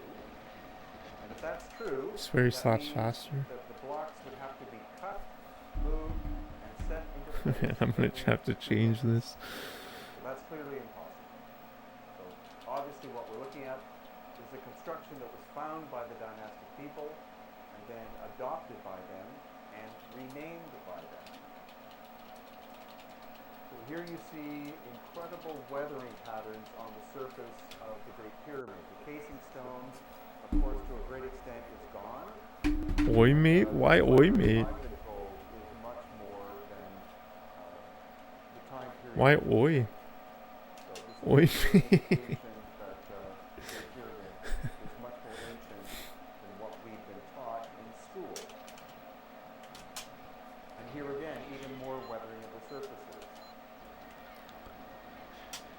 This would not simply could be the result of wind and sand, but we also see the possibility in the darkened areas of heat, like intense heat, striking the surface of the exterior of the Great Pyramid. Quite a mystery. Also, this is the floor on the outside of the Great Pyramid. And you can see that originally the stones interlocked perfectly together, some of the slabs being more than 40 tons in weight. And there are a series of shafts outside the Great Pyramid and in fact all over the Giza Plateau. Presently descend 40, 60, 80 feet, but because when you go down farther you find sand, it's quite possible that these shafts are thousands upon thousands of years old and could be originally have been hundreds of feet deep, and yet over the course of time with sand blowing they gradually started to fill up. We'll also see evidence of machining marks, and some of these shafts, when you go more or less out of bounds from where most of the tourists go, they are 14 feet wide by 14 feet, carved into the bedrock. We also find machining marks, as you can see down here, on granite surfaces. This is part of a causeway area outside the Great Pyramid. It's actually not granite. Yo, what's up, Raza? Yeah, buddy, the Switch, my man. It's the Switch, dude. What's up, dude? So we're going to see not only Yep. What's up, man? Welcome in. fact that much of the stone was moved from great distances. And the question is, how was that done? And since for most of their time, Hey, congrats on 46, man. Facility 46. That's sick, man. That's crazy time. that they could carve into Love you so. Thanks, dude. No, I'm going for 17. Man, it feels a lot like 64. obvious saw marks. Basalt is 7 out of 10 in terms of hardness. The diamond is 10. Do not click that. These saw marks appear. Thanks, buddy. Thanks, Memory. Saws themselves appear to Thank you. Oh, yeah, man. very efficiently. Yeah, I don't know. Probably looking at I'll be honest. technology. I started streaming thinking I want to go for 16, but then I can't even get fucking 17 right now. So how old are Oh, wow, insane. Yeah, buddy. I believe in you, man. That'd be insane. are ancient. We also find that some of the surfaces are peeling off. What? That's such a fucking scam. Intense This heat fucking has been sucks. applied. This would not simply be sand and wind, Been there, yeah, really. but the baking of the surface of the stone, making it separate from the Well, I think Kevin's, So over the course of I time, think the 16, Kevin's 16 on Switch, he uses a 1.2 also ending, some of and I'm using the 2.0. stones, this is the Yeah. second pyramid, and Yeah, this I'm like red right granite, there. I don't know. granite comes It took me a long time on 64. 500 miles away. Took me a very long time. See, at some point in time, someone was trying to make chisel marks into it to break pieces off. Like, fuck you. That could very well be after dynastic times. Not you, I mean the game. Of the city of Cairo. Cairo did not exist, more or less, during the dynastic times of Egypt, but is a later city built by maybe the Christians in the beginning and then the Islamic period. So it's the weathering of these surfaces. Some of these stone blocks of limestone are 40 to 60 tons in weight. The weathering is extremely excessive. Originally, they were cased in granite. The granite is gone. We don't know where it is. But this weathering, the extent of this weathering, is very suspicious. Then on the third pyramid, No, I'm doing one. Well, I'm doing 2 quick pauses, surfaces, which looks very but I'm similar only to some doing one on the double door. in Peru, as well as these knobs or these protrusions. Whoops. Supposedly the protrusions were done by the original sculptors to be able to raise the blocks and set them into place. But if that's the case, then why are knobs missing from a number of them? So we don't honestly know what the knobs were for. No, I guess I'm only We single go to quick the pausing it. museum in Cairo, and the box on the right is from the 4th dynasty. I don't know. I don't You think. see it's very rough. I think it's fast enough. It's covered with I was hieroglyphics. playing around with it, but I Again, don't know. very crude execution. I'm So just it's finding it possible that this smoother with is the from the one. 4th dynasty, done with Dorite stone hammers and maybe I need a meteorite better earlier door open chisels, on the because at the meteorite end. That's what material I need. is very high in I'm opening the door way hardness. too late. But then the one on the left, Egyptologists will admit is older. You can see it's bigger, it's more finely finished. The lid is from the same stone as the box itself. So the one on the left is an example of lost ancient high technology and is older than the dynastic Egyptians. They simply found it and recycled it. And this just shows you the smoothness of the surface, the strange damage marks on it. But when you look on the inside, it's very smooth. The corners are slightly rounded. And this would be something that would be very difficult to make in the 21st century with our technology. So there's no way that that was made during the dynastic time. That's what we're going to see. We're going to see two Very true, very different true. types of technology. That of the dynastic people and that of the pre-dynastic. So here, this just gives you another simple comparison between the dynastic box on the left and the pre-dynastic older box on the right. Notice I don't use the term sarcophagus. The one on the left was a sarcophagus, and the one on the right was larger, and its original function is completely unknown to this day. And inside the museum, there's a box that was being made. And again, the lid was always cut from the same piece of stone as the box itself.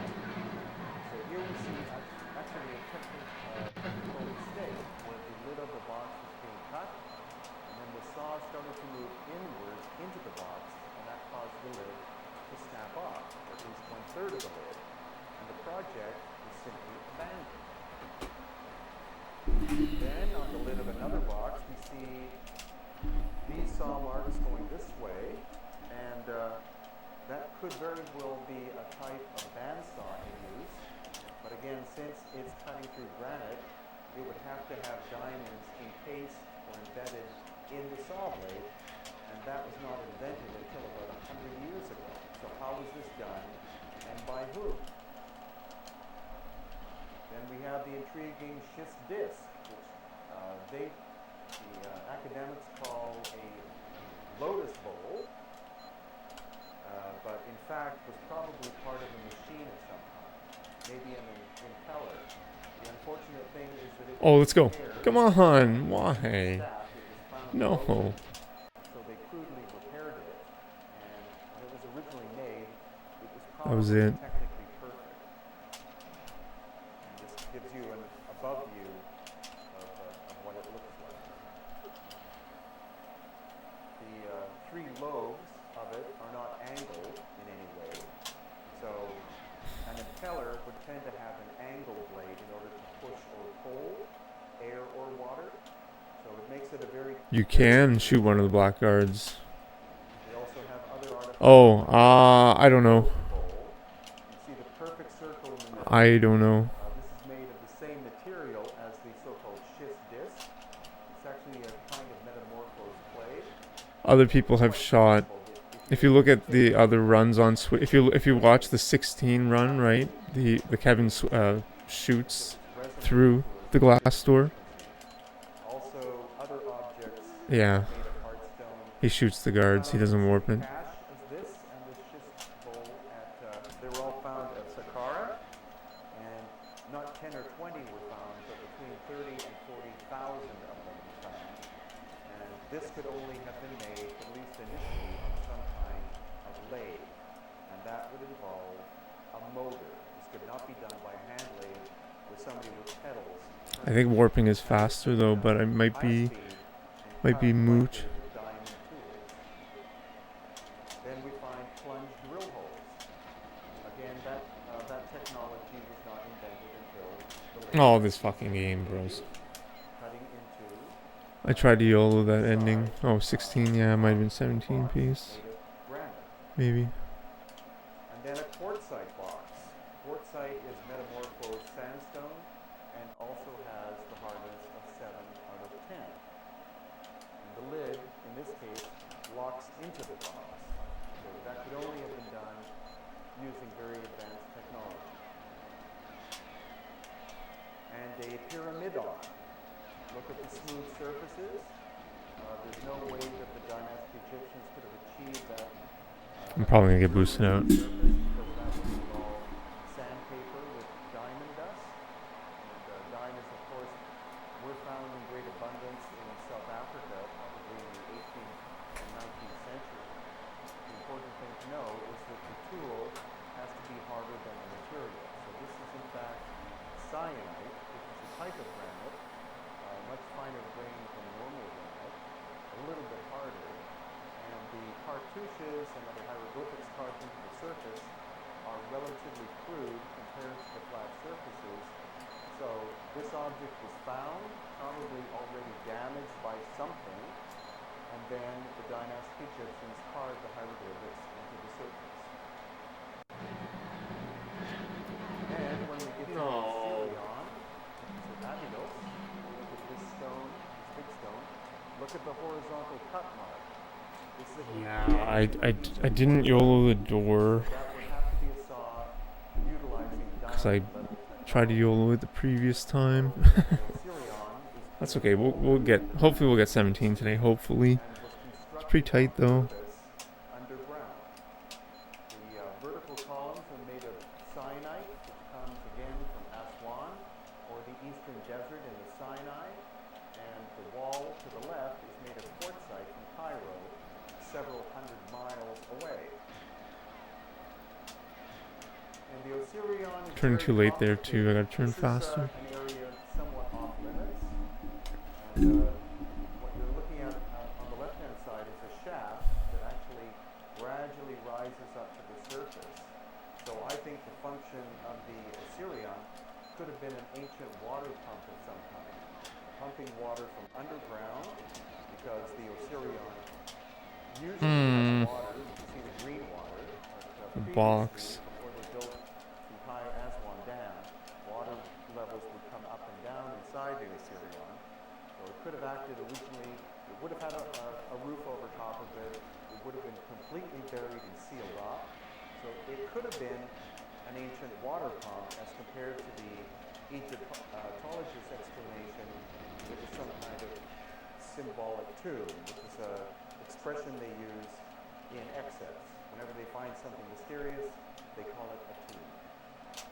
Some were used as tombs, but some weren't. And again, this just shows you, luckily on this day there was no water in it. And again, the giant granite columns, some damaged by later quarrying, and then the quartzite wall in the background with the interesting pillowing that we also see at polygonal walls in ancient Peru. And then look at the cruder construction above it. That's probably from dynastic times. That would be above the roof of this ancient sealed unit. And here we have a scale model of Karnak. Karnak is one of the biggest ancient complexes in Egypt, and it is a combination of dynastic construction and then pre-dynastic. You can see No, like why? Like why? obelisks, and two more, then two more, and I believe there are two more. And look at their relative positioning. It's almost like they're designed and set up in a grid-like pattern. Now they're made of granite, one piece of granite each, in some cases weighing up to 400 tons. So the Bronze Age dynastic Egyptians could not have constructed or carved out, moved, and set these into place. So they are a pre-dynastic aspect that the dynastic people found, and then they built their structures in sandstone, which is a softer material, around it. Now, we see lots of catastrophic damage. Again, this is the base of one of the obelisks.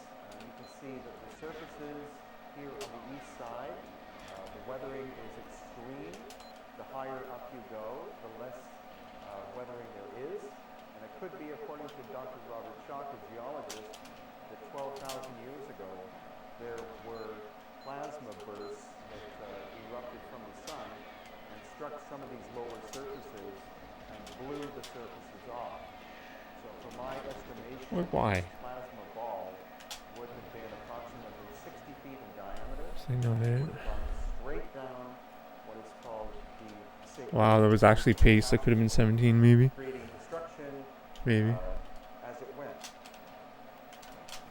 Also here, to the right of that camera, is a saw mark cut into the granite.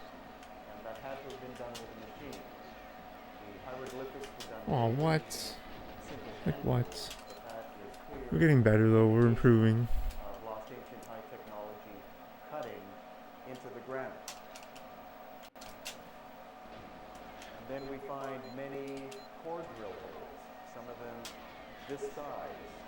Core drills with diamonds embedded in the front were only invented in the early 20th century. Wow, insane. maybe, or maybe Insane the door. 19th century. So these again are artifacts from pre-dynastic times. They are in great abundance in places like Karnak and lesser known places like Abu Sir, which most tourists never visit.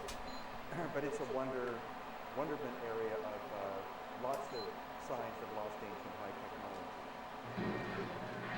Here's a human hand inside to show you That's the not it. diameter of it. That's not it. Core drills of that scale were probably only created in the late 20th century. I'm gonna be close enough. Thanks, man. Because you have to have Thanks, an man. enormous drill powering that. Oh man. So once again, in the lower areas of Karnak, in the oldest part, we see heat scorching Yeah, hopefully I get 17, but it feels a lot like 64. granite. Scam, yeah. It's as if, I don't know. I the was surface has been basically burned pretty off. far from the Some door. indication of very high heat in ancient times. I thought I'd get a boost. I thought when I would unpause, yeah. I thought I'd get a boost when I And unpause. this intriguing object, showing major damage, and it is a type of alabaster, which is not that hard, but originally this Yeah, you're right. Shooting would have helped. and there are no quarries of this kind of alabaster in Egypt, so it had to have been moved from a quarry somewhere else, possibly. I don't know. I think I'm just used to warping it. And an estimated weight That's of what that would my be muscle memory is. even if it had been shaped at the quarry and then moved here, it would be somewhere between 500 and 1,000 tons. Again, it is one piece of stone. It doesn't look like it now because it's been repaired. And this shows you the inner surfaces that are actually curved. Thanks, bro. The hieroglyphics on the surfaces are quite crude. So the dynastic people Nope. carved the hieroglyphics into this ancient vein, which originally had no artwork on it whatsoever. And that's what we're going to see in the pre-dynastic work. It was You dumb. don't see artwork whatsoever, but during the dynastic times you see, of course. Yeah, the double quick pause definitely helps. Would help the ending and not getting And once again showing the damage to the boosted lower out or part whatever, of but the obelisk. I don't know. This is actually on the, I think, the western side. So the eastern sides in general were more heavily I think I just need a good run. damaged than the other side. The western side actually the least damaged. And so this tells us that the force which struck Karnak came from the east and quite possibly at dawn, almost like the sun would rise and a fireball would strike through the complex. Also, the main axis is supposed to be perfectly east to west, but it's 23 degrees off. And that could indicate that the planet was at a different axis prior to 12,000 years ago, when the cataclysm really occurred. So again, more of this strange damage at Karnak. You can see that the material, the granite, is basically sloughing off. And that indicates, once again, that Alright, when I paused, rapid high heat struck the surface. I did not get it. causing the surface to expand. And over the course of time, the surface layers began to peel off. And again, at the lower It was like part, 19. where I'm pointing, you can see Like what? another indication of a core drill hole. And now, we're actually almost at the end of the main axis in Karnak. And once again, we're going to see extreme heat damage on the stone surfaces.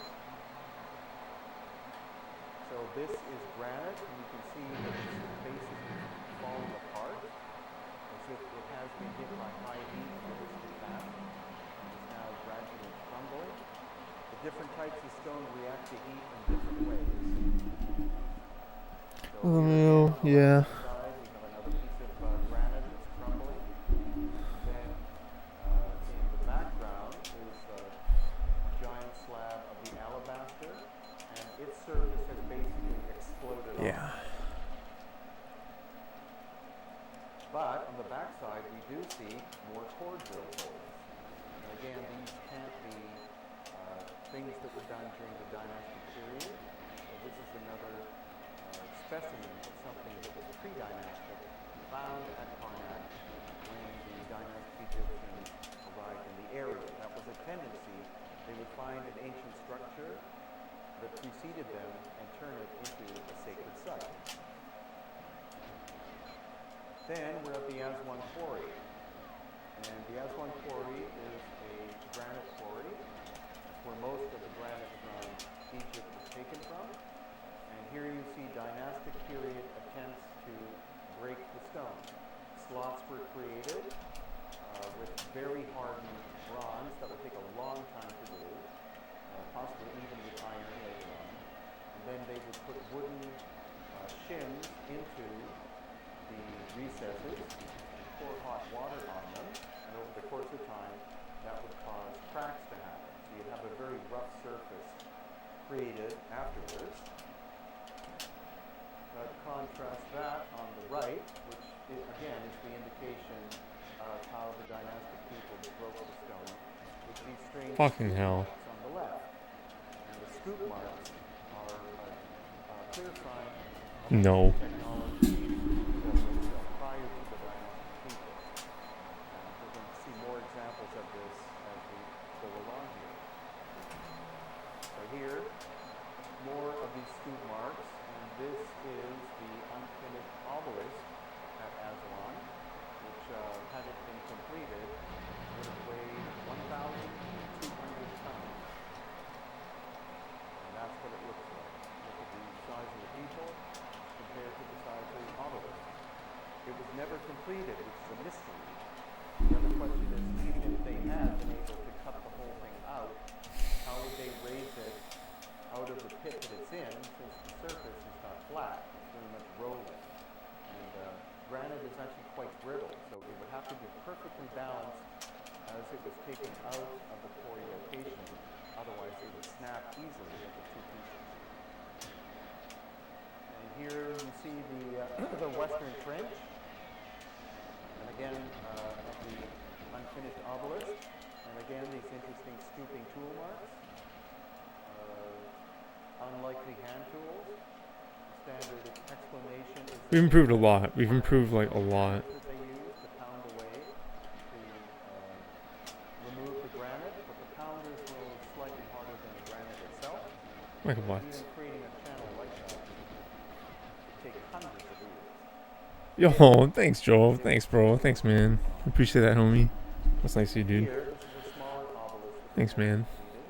Yeah, I put a lot of time into that. A lot of years.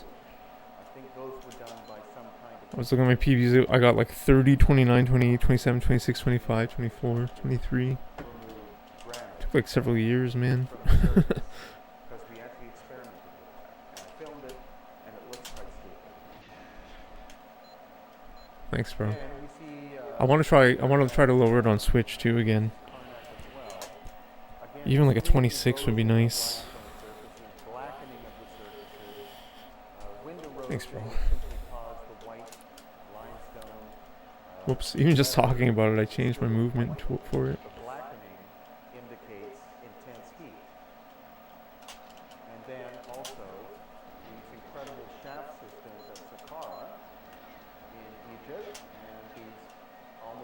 machining carving marks going deep into the bedrock. There are many of these shafts. Some of them are 16 feet by 16 feet in size, and they probably connect to a tunnel. Thanks.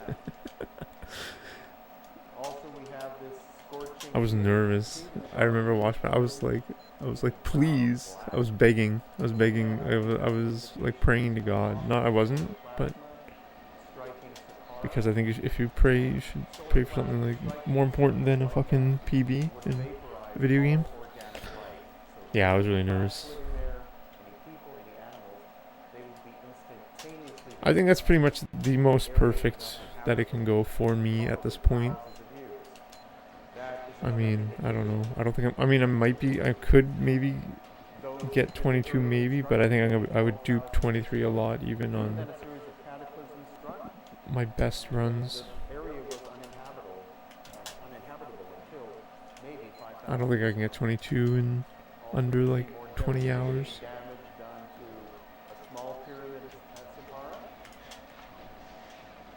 As if the surfaces have exploded off. Some would say this is damaged by vandals. It looks more to me like this has been intense heat and literally blew the top of this small pyramid off. And here we see more examples of I think there was a double quick pause or triple or some shit. I don't know. Paused a lot. My line is still shit though. Was hit at the very top. I should stop looking down so much. I should just look up. And here again, this incredible weathering into the surface and the blackening of the surface, the intense damage. This is actually the casing stone that's still on the lower part of it. But that weathering could not simply have been done by wind. Oh, what? Like what? Something much more devastating occurred here a long, long time ago. Thanks, guys. Thanks for being here. This little pyramid, they didn't try to repair it, but they did use the interior as a tomb. So inside, we see this box, which could have been used as a tomb. And again, it has strange scorching on the interior. We couldn't really figure out what kind of stone it was. It's about, the interior space is about 9 feet long. It would weigh in the region of 60 to 80 tons. And it could be basalt or possibly cyanite, which is a type of granite, which again could not have been shaped efficiently during dynastic times. And this shows you that originally the lid of the box would have locked into it. Yo, King of All, what's up, man? Three-dimensionally locked into it. And, How are you, dude? one of the curious little aspects. Welcome, my man. Then also at Saqqara we have the King of All, I realize why you ask everyone what they ate for dinner or what they ate for lunch. Because you're the king of all, you know what I mean? And you make sure that everyone has eaten and that has remembered to have eaten, and you offer food to those that have not eaten because you're the king of all. I had that epiphany the other day. It's awesome. I'm not laughing. It's amazing.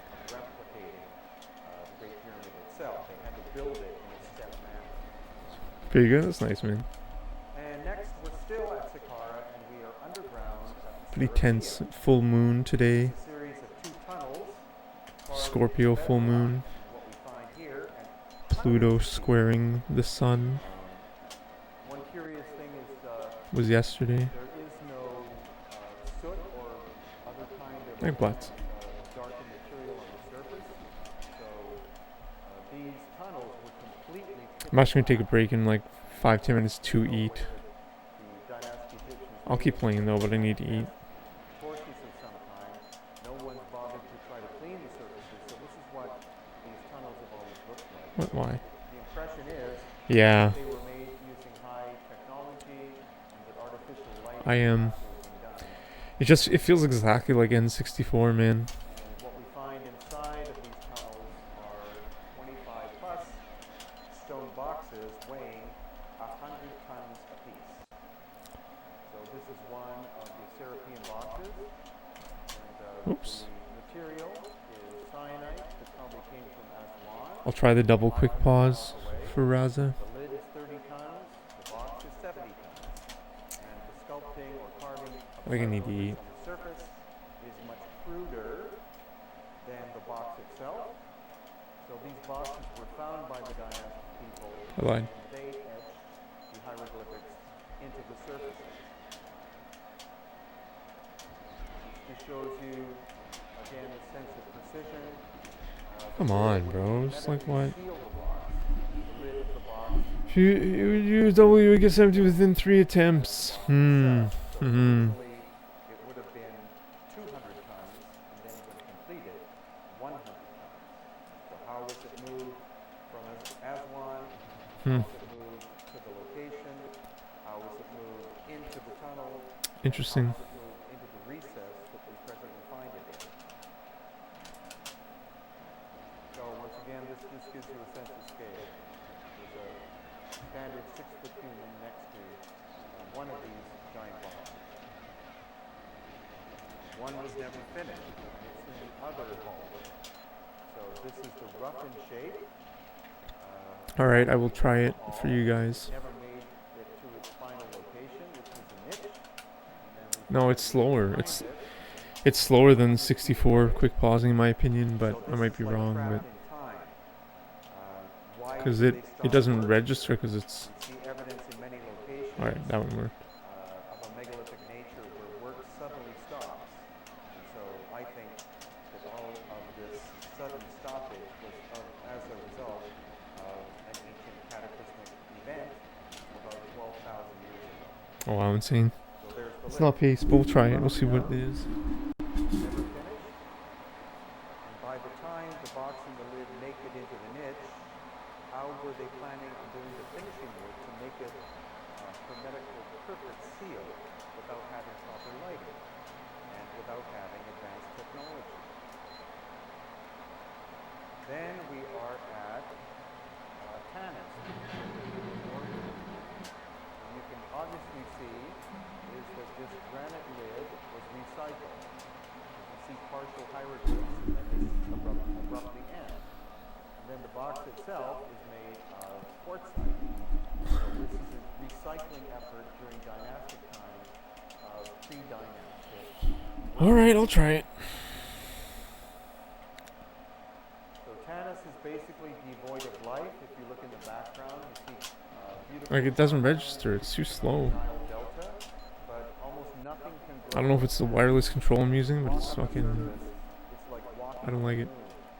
It's like walking on a flower. So I think this again. Like, it doesn't register. Like, why? Struck by an ancient cataclysm involving heat, like Something's not registering. projection from the sun, and it basically decimated the site. It would have vaporized any life forms. Like, it's not registering. A handful of thorny plants that presently live there, and nothing else. Yeah, exactly. It's too slow, man. It's like a waste. That's what I mean, dude. Also, the hieroglyphics on the left look like they were done with a machine, whereas the ones on the right. It's not. Oh, I'm just gonna say it's not like 64. I just gotta get used to it, I guess. But delaying, I don't. I'm not gonna delay. Not created by the dynastic people, but were an inheritance, and they were reinterpreted by the dynastic people. Same symbols, different symbols. Alright, that one worked. This piece of quartzite was struck by intense heat because it should be a cream color. You can see some of the surfaces are melted. So that tells us, again, high heat at Tanis. And then the right side of this face is burnt off. Again, this is quartzite. So this is a pre-dynastic sculpture that was struck by the cataclysmic heat and was found, as most of Tanis was found, the sculptures and what was left of the obelisk were found buried underground. Not buried on purpose, but a cataclysmic event that caused soil. Oh my god, these people, dude. I was a single quick pause, man. Tons upon tons of it, and then covered the site over to be discovered by the dynastic people and then occupied. Just install the ad blockers, Jesus Christ, man. Were then unearthed in the 19th and 20th century AD. This is just a detail again. of the burnt surfaces of the sculpture, with pieces literally being blown off by the intense heat. And another stone that should be creamy colored, like on the left side, but has been distorted, and also some of the material or surfaces turned into glass. This is a foot. The original sculpture, if it was one piece, would have been 100 feet high. And the quarry at Aswan is 1,000 kilometers to the south. And this was the lid of a giant granite box, again made of the granite from Aswan. This sculpture was blown apart by intense heat. If you look down where the toes should be, the toes are melted off. This is a close-up of that. You see the globular glass-like formation. So that was melted by at least 2,000 degrees Celsius. And another sculpture that has been hit by intense heat, darkening the surface, causing melting, causing portions to blow off. Nothing at Tanis is intact. It's all Oh man. giant I would find an ad blocker for iPhone, my man. more obelisks. Can you run Firefox on iPhone? I think maybe you can. 15, smashed into pieces. I don't know though. Eroded surfaces. This column would have been one piece originally, more than 30 feet long. I appreciate it, just like, man. And then the dynastic people, finding the remnants of a lost ancient high-tech culture, decided to rebuild some sections. That's what you see here. They took the eroded stones and were able to restack them. And Pretty shit. quite crude repair work in the middle, Probably, maybe. right-hand Yeah. side of that wall. And then there are underground features that we're going to explore. Using Twitch app, yeah, that'll do it. Plateau. Only recently opened to the public with the Great Pyramid in behind. This is called the Osiris Shaft. And it's a series of shafts that go down 200 feet into the bedrock. The general public has only been allowed in here since November of 2017. And we paid the fee so that we can have private access for 2 hours. Fucking terrible line. Again, there's the second pyramid. So this is the causeway. I'm gonna eat. I'm gonna have to eat soon. Love watching. That's nice, man. Thanks, bro. Underneath the causeway. Oh, low battery. Okay. We're in the bedrock. I think this said low battery. I think You maybe look up and you see a metal grate. something's low battery. Maybe not. I am gonna eat though. Down, you look into the first level, which is 30 feet underground. Like this fucking stupid fucking game. This is the ladder. Luckily, the new fangled ladder, because the old one was very rickety. So when you get to the first level, it's about 15 feet wide and 30 feet long. And then you come to the ladder that takes you down to level number 2. And level number 2 is 100 feet down into the bedrock. So now you're 130 feet, excuse me, underground. And then we find 6 niches in which we find 2 boxes. This stone box is made of what's called dacite. And dacite... No, it's not it. It's not it.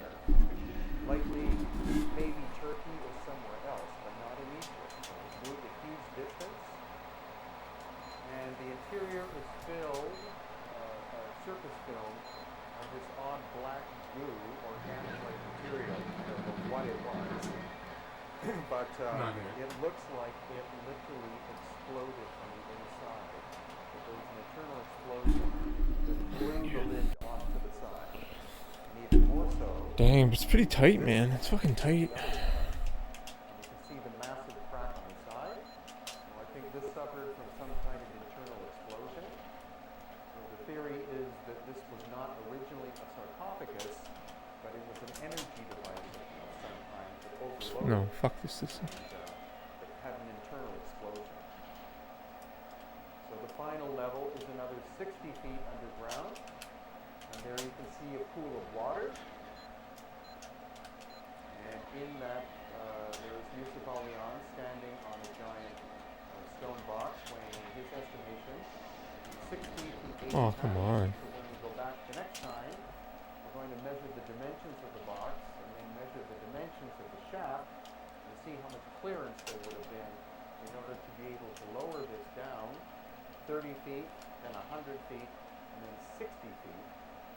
And what its function was, again, it was not the symbolic tomb of Osiris. The question is not necessarily what was it used for, but how was it made and by whom. So there is going back up to the surface, and now we're in the Valley Temple.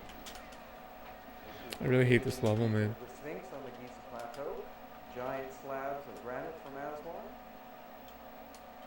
And here again, giant slabs that used to be the facing of a core of limestone. But again, look at the extent of the erosion of the limestone. So how many thousands of years ago was the granite removed? And was it removed by somebody to recycle? Or was it blown off by some kind of cataclysmic event? Then we're inside the Valley Temple. You see these giant vertical granite slabs. There used to be cross beams going across it. Look at the weathering of the surfaces.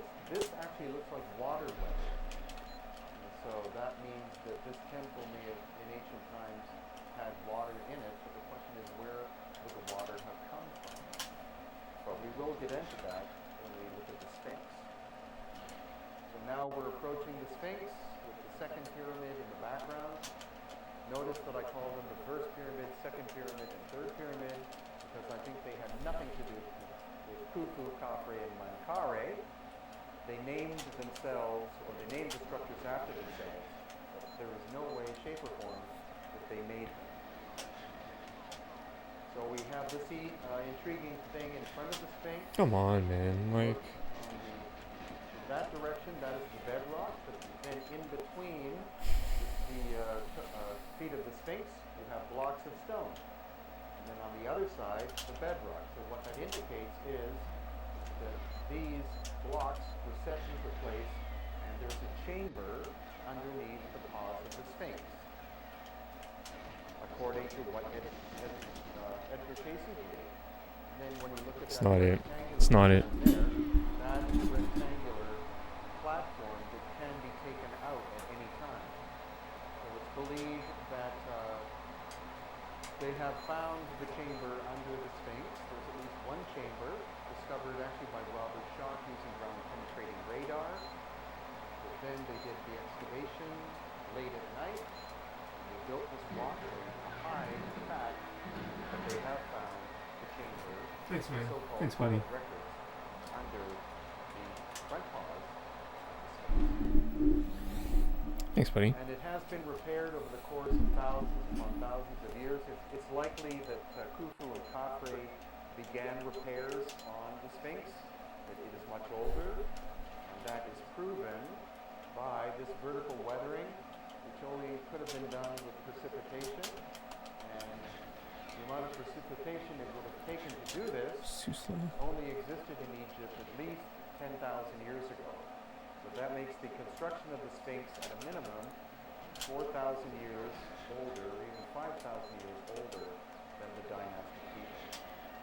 And that's a close-up of the vertical weather. The horizontal would have been horizontal. No, that was pretty good. Vertical rain. It's getting better. And finally, near the back area, the rump of the Sphinx, there is a piece of rectangular piece of wood that has a grate on it, and it happened to be fallen out the day that we visited. And we looked inside, and there is a metal ladder that goes down inside the Sphinx, making it quite possibly hollow to some degree. So there is at least a shaft inside the Sphinx, and possibly a series of shafts and tunnels. So the mysteries of ancient Egypt continue. Yeah, I appreciate if anyone's watching from work on their phones. I appreciate that. Originally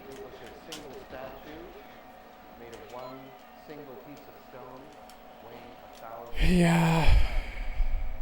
And it is in multiple pieces. You see scorch marks on it. You see the Thank peeling you off for the the stone.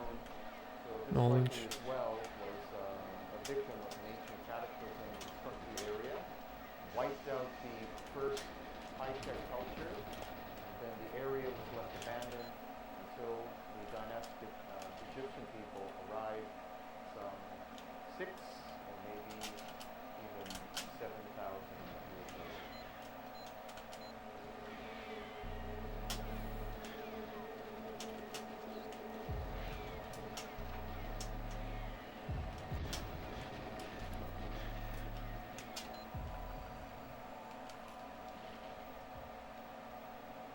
Okay, this is a good time to get to eat. I'm gonna take a break and eat. Yeah, fuck this. Right.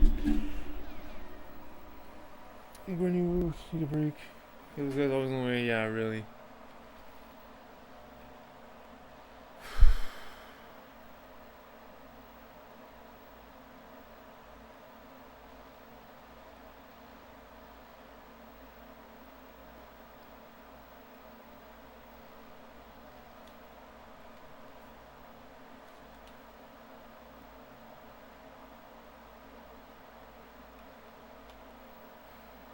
Check back if I can. Thanks, buddy. You gotta run? Thanks, man.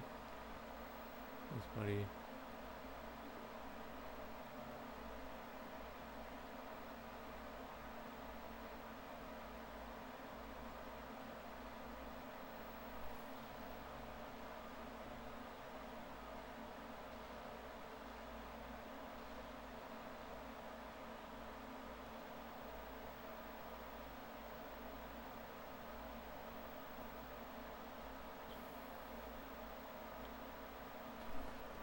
Alright, man.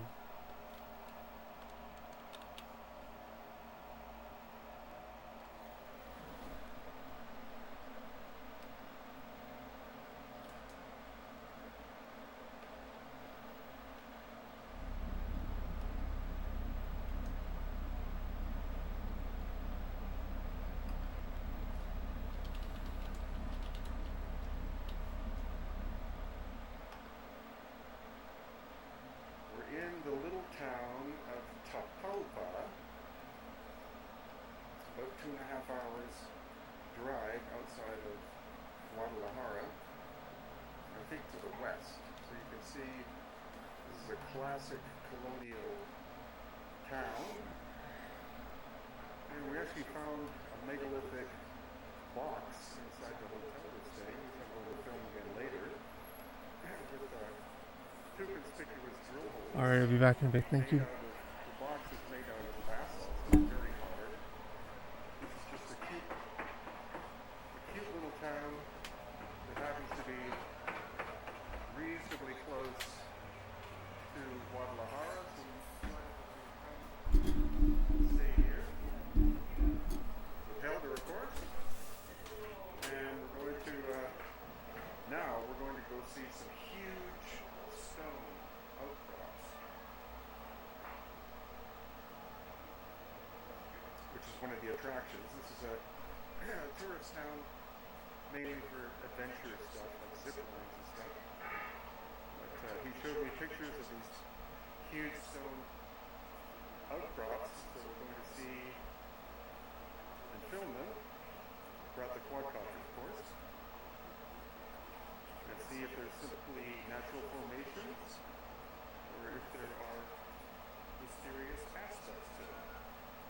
We won't know until we get there.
piece like this? Is it a megalithic?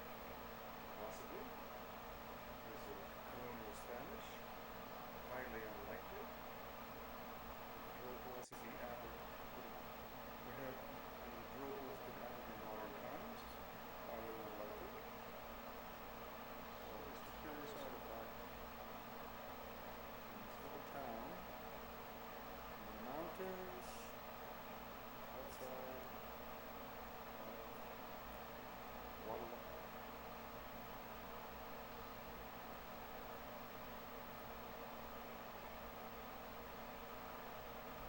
Okay, we're going to explore the little town later. Now we're on Cobblestone Street. Look at all those giant stones.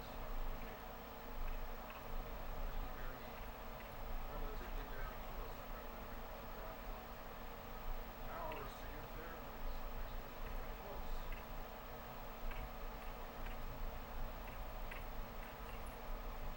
Cobblestone streets are traditional in colonial villages and we kind of automobiles, but they are quaint.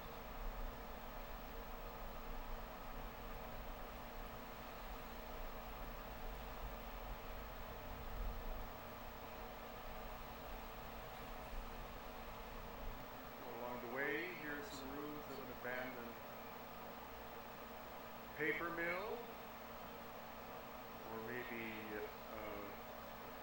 milling operation for lumber, but definitely wood or paper products were produced here more than 100 years ago. It's been abandoned, probably because it's too far away from urban areas.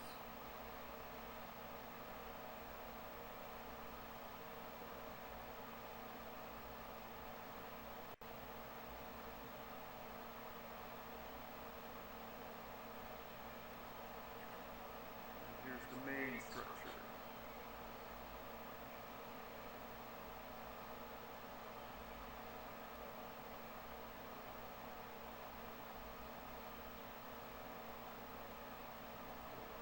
Pretty Roman arches.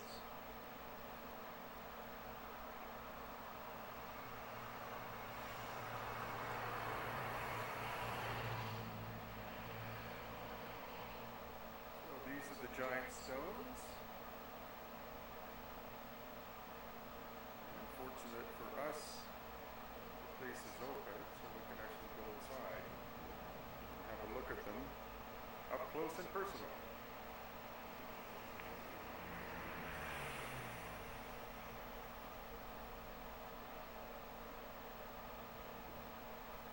Here pass the most important people in the world.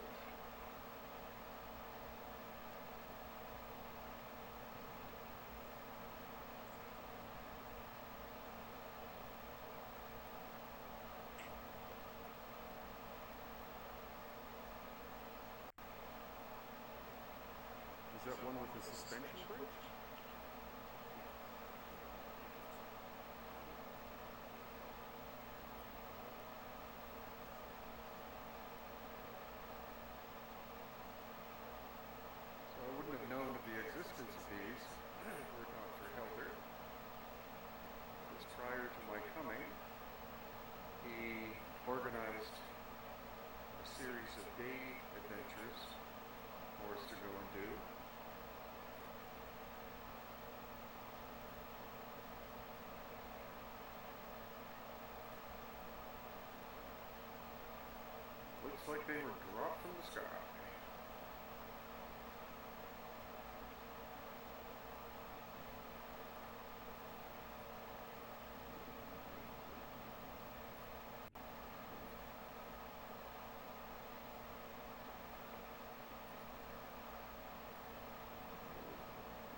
reminds me of an area in northern Peru outside of Cajamarca, the city of Cajamarca. Strange natural formations like this, but then it has, this doesn't have, Mayo, near Cajamarca, there's an ancient aqueduct carved into the bedrock. It goes on for at least 10 kilometers. Nobody knows who made it or how.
What? Fuck, why? What the fuck?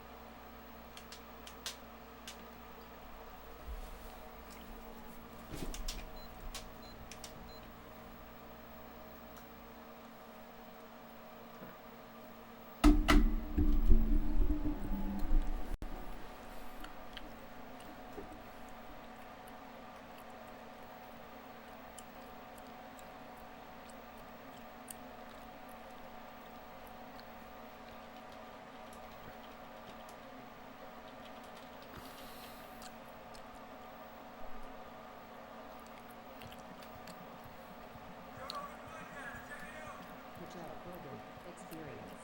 Train by day, Joe Rogan podcast by night, all day. All right.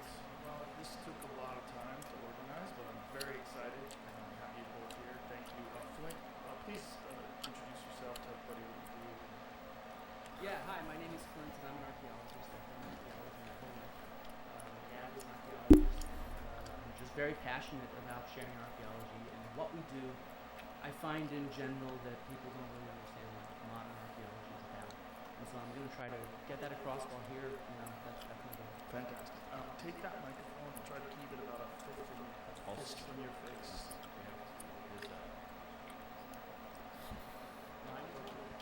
we had a bit of a technical issue, but we're up. So Flint, you were just explaining how your passion is archaeologist, you're an archaeologist, and you have this opportunity to sort of educate people on how archaeology is done. Yeah, that's my goal, is to try to share what we do, why we do it, and what our goals are with it. Yeah. Okay, terrific. And Graham, everybody knows you. You've been on this podcast Well, 10 times. largely thanks to you, John. Oh, I'm very happy. Happy to introduce the world to it. Are we okay, Flint, with the HDMI? I think we've been doing shows together since 2011. You, I think, were one of my first real guests. You might be the first real guest, because before that it was just my friends, just comedians, Yeah. and it was all in my house. And we It was. ate pizza. And it was Yeah. fantastic. There we go. Okay. The way we'd agreed to do this is, Flint, you wanted to open, and you wanted to do about 10 minutes of just sort of explaining And pretty predictable now. that, and Yeah. Thank I'm you. not saying to use these. I'm saying to the predictability of AI. All right. So look, one of the things Need that new I material. see when I'm online or in person sharing archaeology is I find it's tough to get across what it is, and so I wanted to start with a fun example. So I understand that maybe not everybody can see the screen. So Joe, do you mind actually just kind of describing what this artifact is? Oh, you're putting this on me, buddy. Yeah, exactly.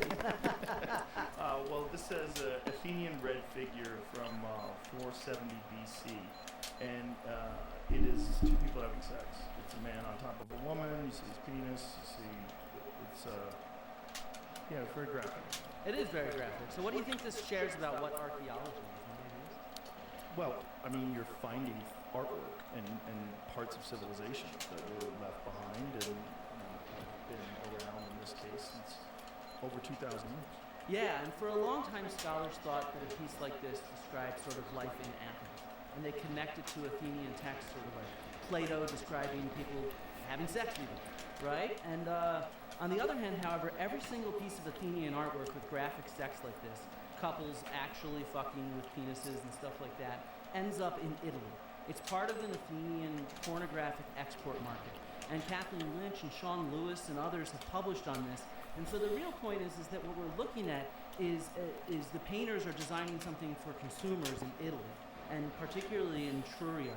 And this instead fits better in with telling us about life in Etruscans and the kind of stuff that they show in their tombs, sort of romance between people, or the kind of sexual scenes that they design themselves in Italy as well. And the whole point here is that archaeology is not really about an artifact, it's not about a monument, it's about our patterns. And so when we sort of look at how much archaeology there is in the world, this is a map that shows the Horn of Africa with every single archaeological site that's been surveyed there, and there's 171,000 of them. That's incredible. Yeah. It just looks amazing. It's just, and this is just because of the terrain. Many of these are tombs, for example, Islamic and pre-Islamic tombs, and so they're visible on the surface.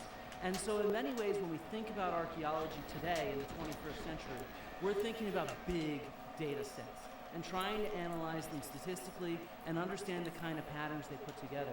And we use innovative technology, sort of LiDAR, lasers from the sky to see these things underground. For example, here are this publication by Canuto in 2018 records 61,480 structures still to be excavated, found with LiDAR and surface survey, right? And so at the same And time... this is for people listening, it says ancient lowland Maya complex as revealed by airborne laser scanning of northern Guatemala. That's amazing.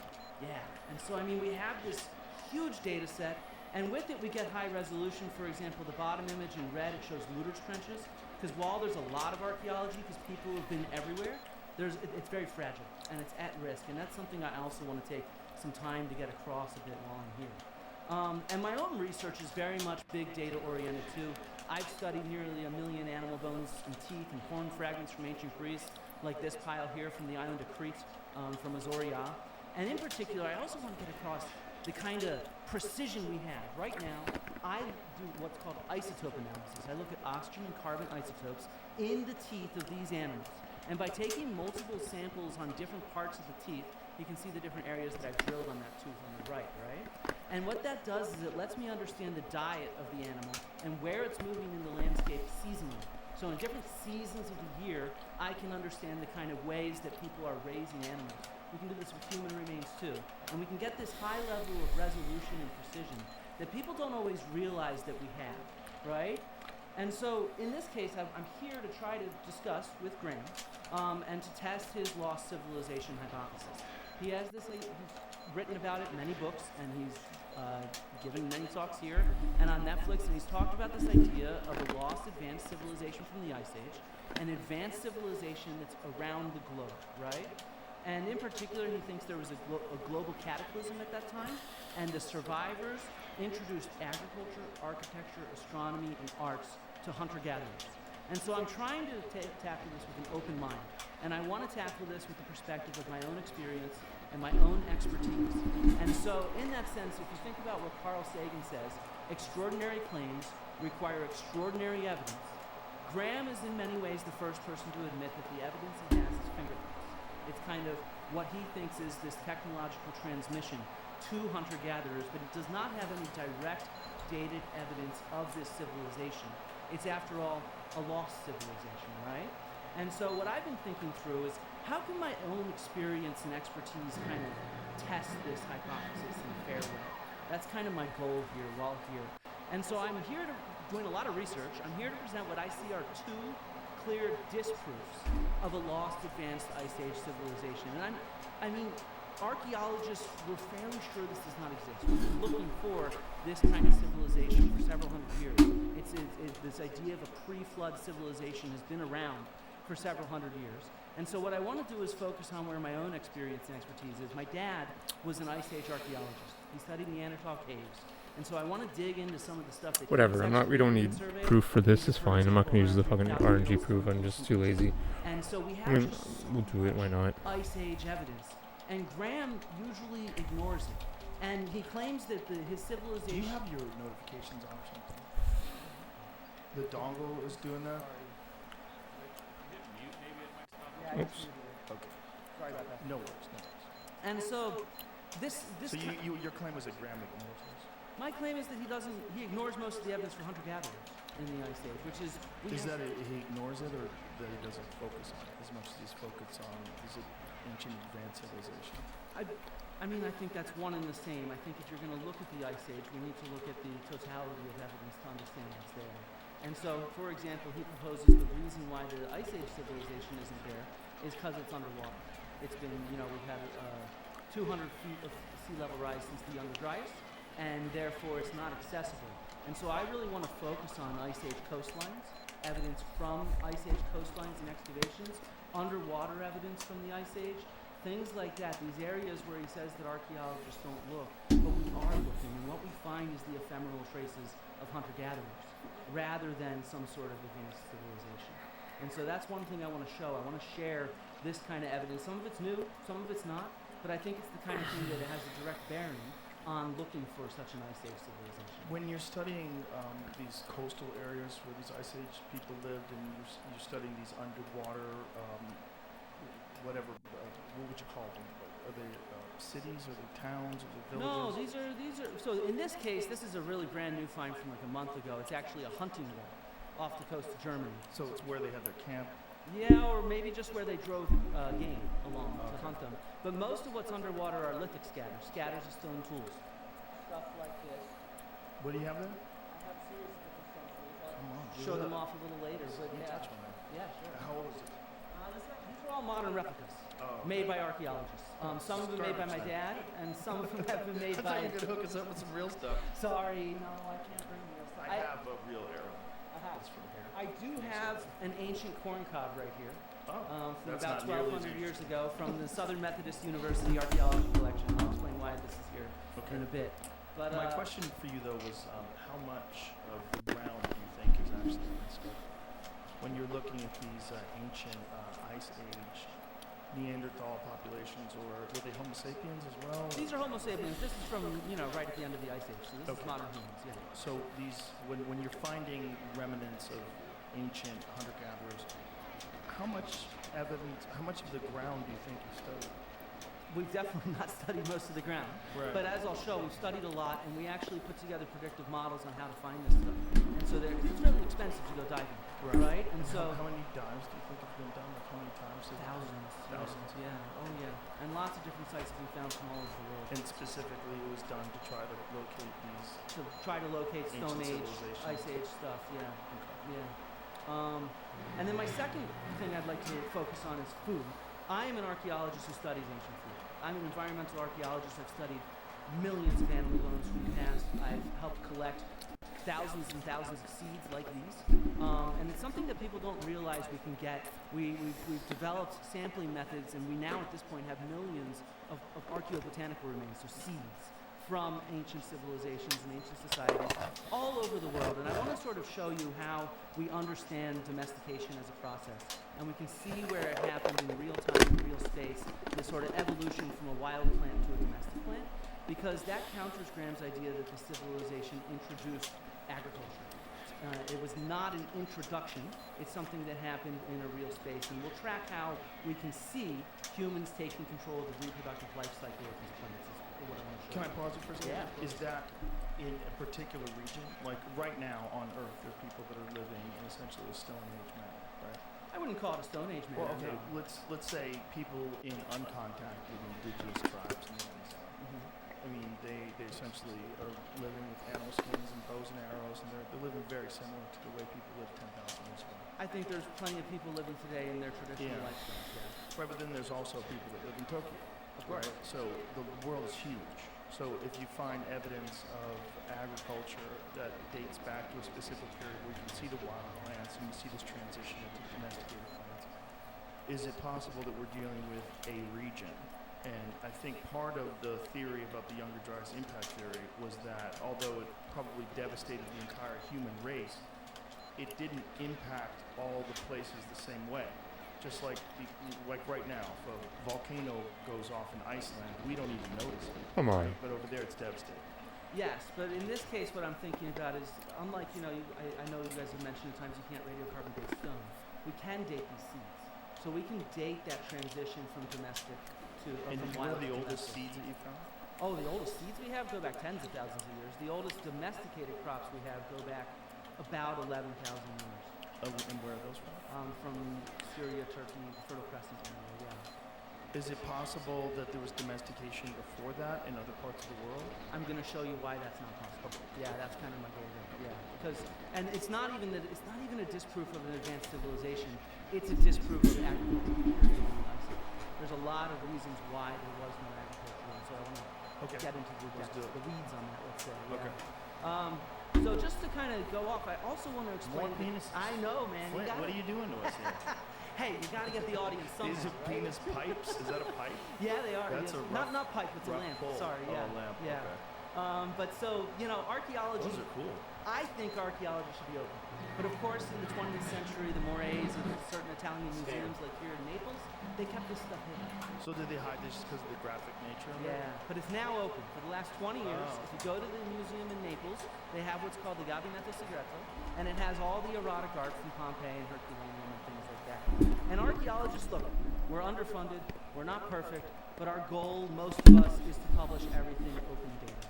And we have at this point millions upon millions of archaeological records available from things like Open Context, the Archaeology Data Service, the Digital Archaeological Record, even the Radiocarbon Paleolithic Europe database. So when you're talking about the Ice Age, we have radiocarbon dates directly dated from 13,000 sites in Europe and Siberia. We have quite a bit of evidence of this ephemeral evidence for hunter-gatherers, if you see what I mean. And so the evidence is just enormous, this database for hunter-gatherers. And so I think it's important that we deal with the existing evidence and see where it leads us. And what is the oldest evidence for hunter-gatherers, just for the audience? Oh God, I mean that goes back, a million years or something. A million Homo sapiens. Okay. Yeah.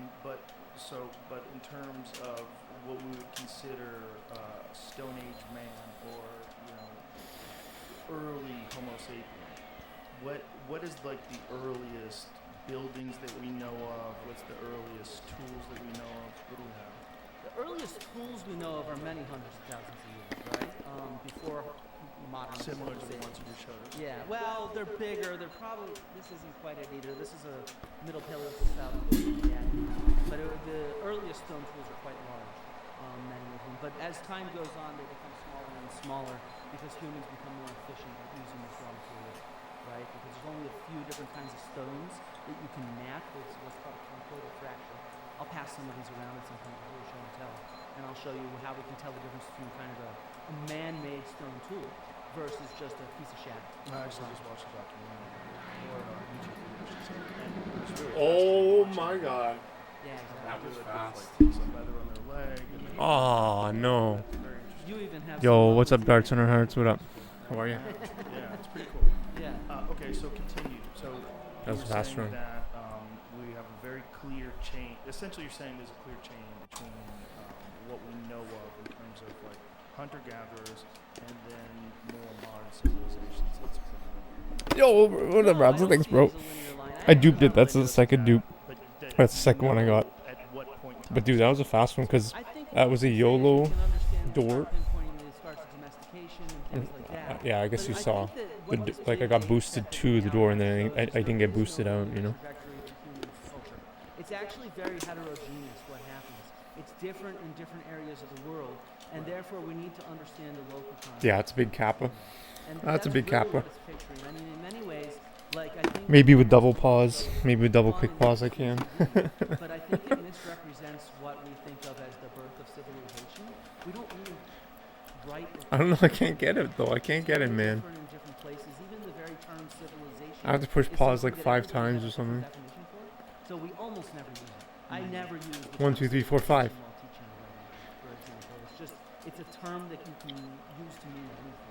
And so it's like this grand narrative approach to human prehistory is something that's from the 20th century and not really a component of 21st century archaeology. Got it. Okay. Yeah. And so I just want to end with a couple questions for Graham, if he's willing.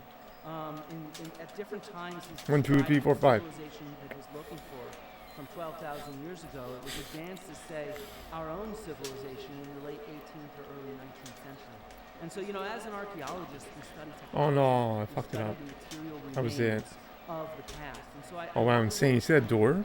That door was insane. So I know that 17 this is even kind of very how the last conversation with Michael Shermer started. And so I get that, but I do want to just quickly say Graham has acknowledged that there's a good chance there's no metallurgy, for example, with this civilization. He said maybe a decision was made not to use metals. And I'd say we could definitively prove there was no large-scale metallurgy in the Ice Age. If you look at ice cores in the Arctic, right, we can track metallurgy of the Roman period or medieval periods based on lead emissions that end up in these ice cores. And there are no emissions from metallurgy in the Ice Age. So we can be sure that there's no global metallurgical civilization that's doing a lot of mining and smelting. Certainly they're not burning fossil fuels like they might be in the 18th or 19th century. So we know that could not have been around. It would show up in the atmosphere. Likewise, we can think about shipwrecks, right? Graham has mentioned that the bulk of marine archaeology is focused on shipwrecks and not the continental shelves. And so the thing is, at this point, we have something like 3 We're getting million closer, though. shipwrecks from around the world. And so one of my questions for Graham is, if this is a global civilization with ships, why is it that we don't have shipwrecks from this global civilization? I see this as a big, big problem. If we're looking for a civilization that's traversing the oceans, we should find these shipwrecks. And similarly, these shipwrecks are located near the coast. They're located on the submerged continental shelves. We are actually exploring these submerged continental shelves in detail. We're able to find scattered ephemeral shipwrecks, but not monuments of some sort of civilization. And the shipwrecks, what's the oldest one that we found so far? Well, there was one that was just published from about, I think it was about 6,000 to 7,000 years ago off the coast of Italy that I saw. Something around there would say what I'd say is around the oldest that we have, yeah. And at what point in time these are mostly wooden boats? Yeah. these Oh, are I did it mostly- 6 times there. What point in time would they deteriorate completely? I think if Well, so I'll try the actually 5. I'll try it one more underwater time. environments are really good for the preservation of organic remains, which is why we actually get wood in waterlogged environments rather than on land, for example. Oh, that was You 6, either I need to be think. in a really dry environment I'm for not gonna wood do to it. preserve, or a really wet environment, or with those seeds I was showing, it needs to be charred. So in general, wood will decay. So, you know, in a lot of underwater environments, it'll just preserve as long as it's in homeostasis. Which is why that explorer's boat that sank. Whose boat was that? You know the boat I'm talking about? Famous Explorer is this beautiful wooden boat that's almost completely intact at the bottom of the ocean. I think it hit an iceberg. Yeah. And which explorer was that, Jamie? You remember that, dude? There's an amazing video of it. It's amazing. We're just zooming in on this boat. It just looks almost exactly like it would when it's sank because the water's freezing cold. That's it. Look at that. Burn a shadow. Oh yeah, Isn't okay, that I have seen incredible? this. Yeah. It's incredible. Nah. But just imagine being able to run with that thing. I mean, the preservation underwater is amazing. There's this shipwreck off the coast of Italy that I just presented. What was on the Bad Boy of Science YouTube about shipwrecks and stuff. And there's still the vine netting that was holding the Roman cargo is still preserved. And so the just underwater preservation is just freaky. And is it, would it stay that way for 20,000 years? Oh yeah. Yeah. Oh yeah. There's this idea that things just decay the older they are, and that's really not true. It depends on the burial environment that they're in. So taphonomy is what archaeologists use to study how things survive and how they are there. And so typically when things are buried, they're very stable. Or when they're, sitting, it depends on where you are on the bottom of the ocean.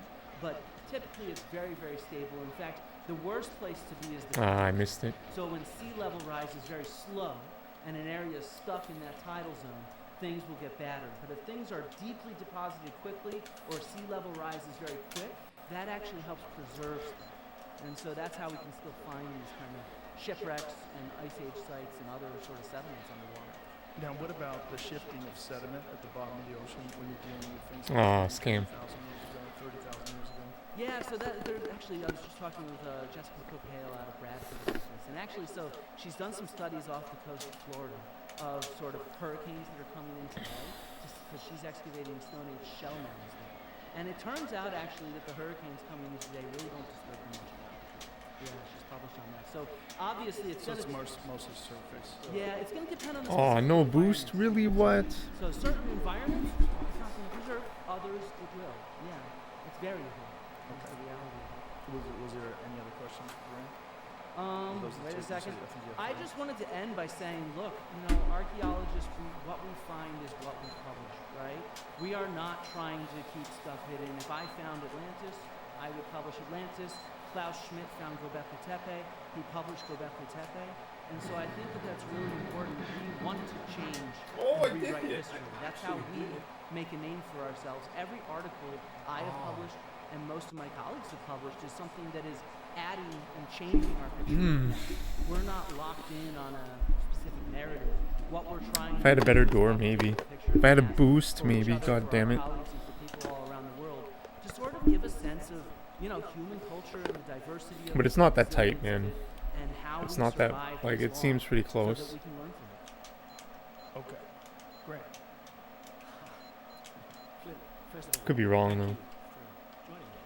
Oh yeah, thank you. It's in a way a historic occasion because as far as I know, this is the first time ever that an Israeli has sat down with a public forum as a debate. Somebody who's looking at the past for and I'm grateful to you for sitting in the hot seat. Doing it. I think it's really valuable and I hope you'll find it useful. I'm going to try and recall a few of the questions. The lost civilization that I'm thinking of is like a black hole in space. It's like something missing in the story. To the extent that I can put forward, I think we're looking at a civilization like all civilizations that emerged out of shamanism. I believe that they did have rather advanced astronomy and a knowledge of the world, but I don't compare. When I speak of a 19th century level of technology, I'm talking specifically about knowledge of longitude. The longitude problem is not solved by our civilization. Come on. And I'm talking about knowledge of very hard to acquire.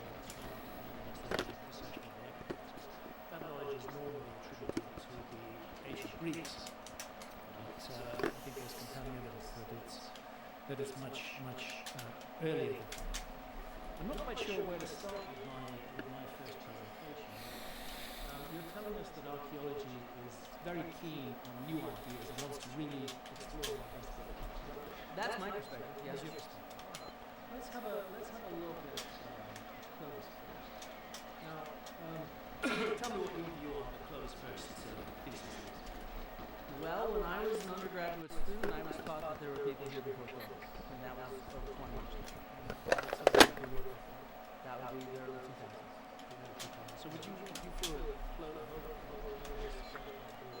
Clovis first is the idea that, excuse me, it's a culture that archaeologists call the Clovis culture. The reason that they call it the Clovis culture is because its artifacts were first found in a place called Blackwater Draw. And nearby Blackwater Draw is the town of Clovis, New Mexico. So archaeologists named this culture the Clovis culture after that. And it was for a long while thought to be the first culture, the first human presence in the Americas. And the dating that was put on that was around 13,400 years ago. This culture crossed the Bering Straits, which were then a land bridge, as you can see from this image on the screen. They crossed the Bering Straits and they entered into North America. They came down through, often it was argued, an ice-free corridor, although that's very debatable. And then they entered the main part of the Americas and gradually made their way further south. And this was a dominant paradigm. Until I would say the 1990s, when it began to be seriously questioned. But I would wonder whether the ghost of Clovis first is still not haunting archaeology. So let me just say a few words on this subject. So across the Bering Straits 13,400 years ago,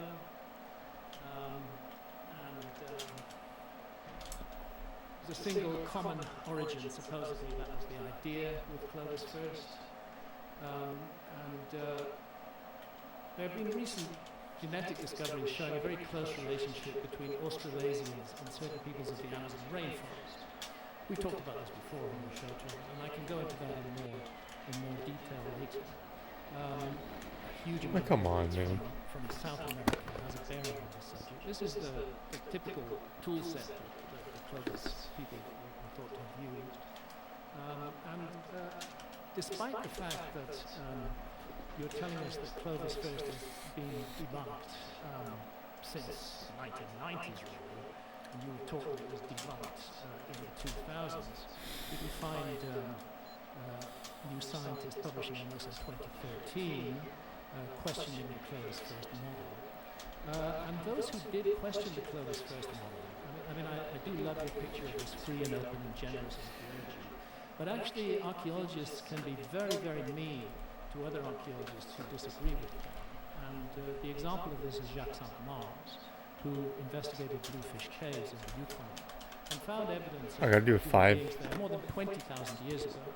Now, if that evidence were correct, it would blow the Clovis first model out of the water. People are suddenly in America more than 7,000 years before Clovis. The reaction to that was not welcome. The reaction to that was fury at Gyges. And here's the Smithsonian. Rather than launching a major new search for more early evidence, the find stirred fierce opposition and a bitter debate, one of the most acrimonious and unfruitful in all of science. No discredit to nature. And it was a brutal experience for Gyges. He likened it to the Spanish Inquisition. Audiences paid little heed to his evidence at academic conferences. They gave short shrift to the evidence. Then his competence was questioned. When Gyges proposed the Bluefish Caves are 24,000 years old, it was not accepted, says William Dorsey. The fact is that Gyges was ruined by the archaeological reaction to his discovery. His career was wrecked. His research funding was withdrawn. He was ignored by colleagues in the halls of academia. He was insulted and humiliated. It destroyed his life. But he was right. And the fact that he was right was later confirmed. It was confirmed that indeed human beings had been at Bluefish Cave. There's the publication from 2017, I think.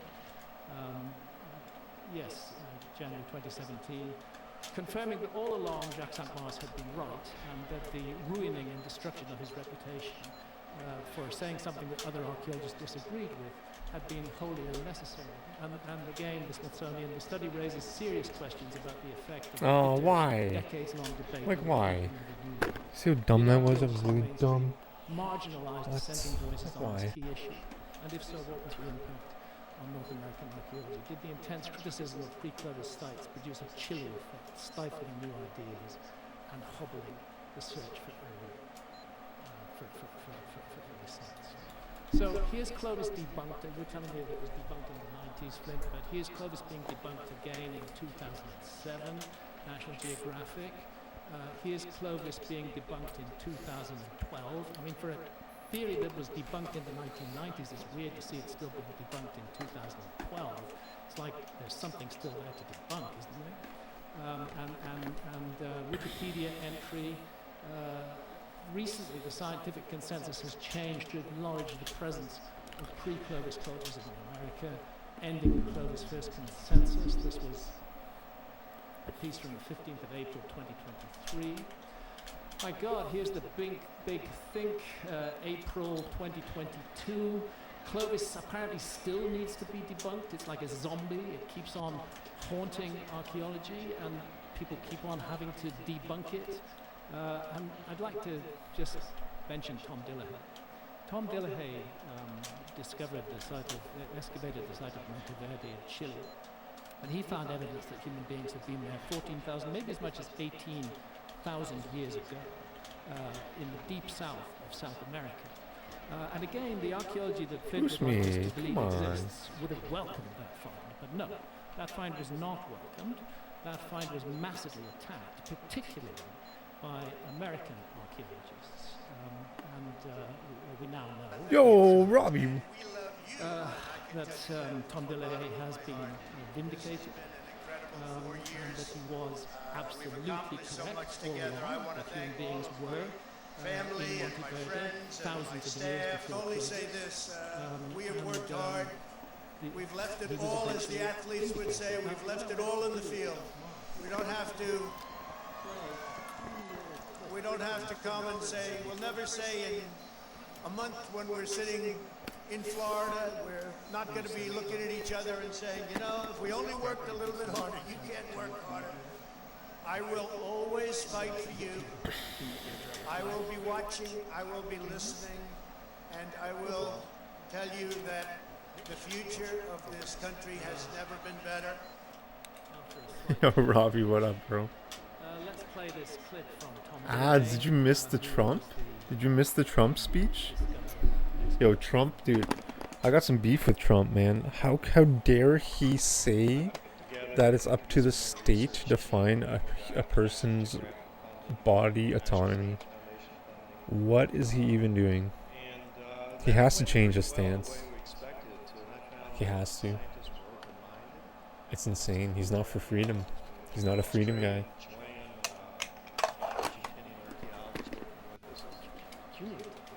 Yo, Robbie, thanks, bro. What up, man? What are we doing? What are we playing? What surprised me on the other side of the coin was the stiff, closed-mindedness of many North Americans. But some of the North American Oh, like what?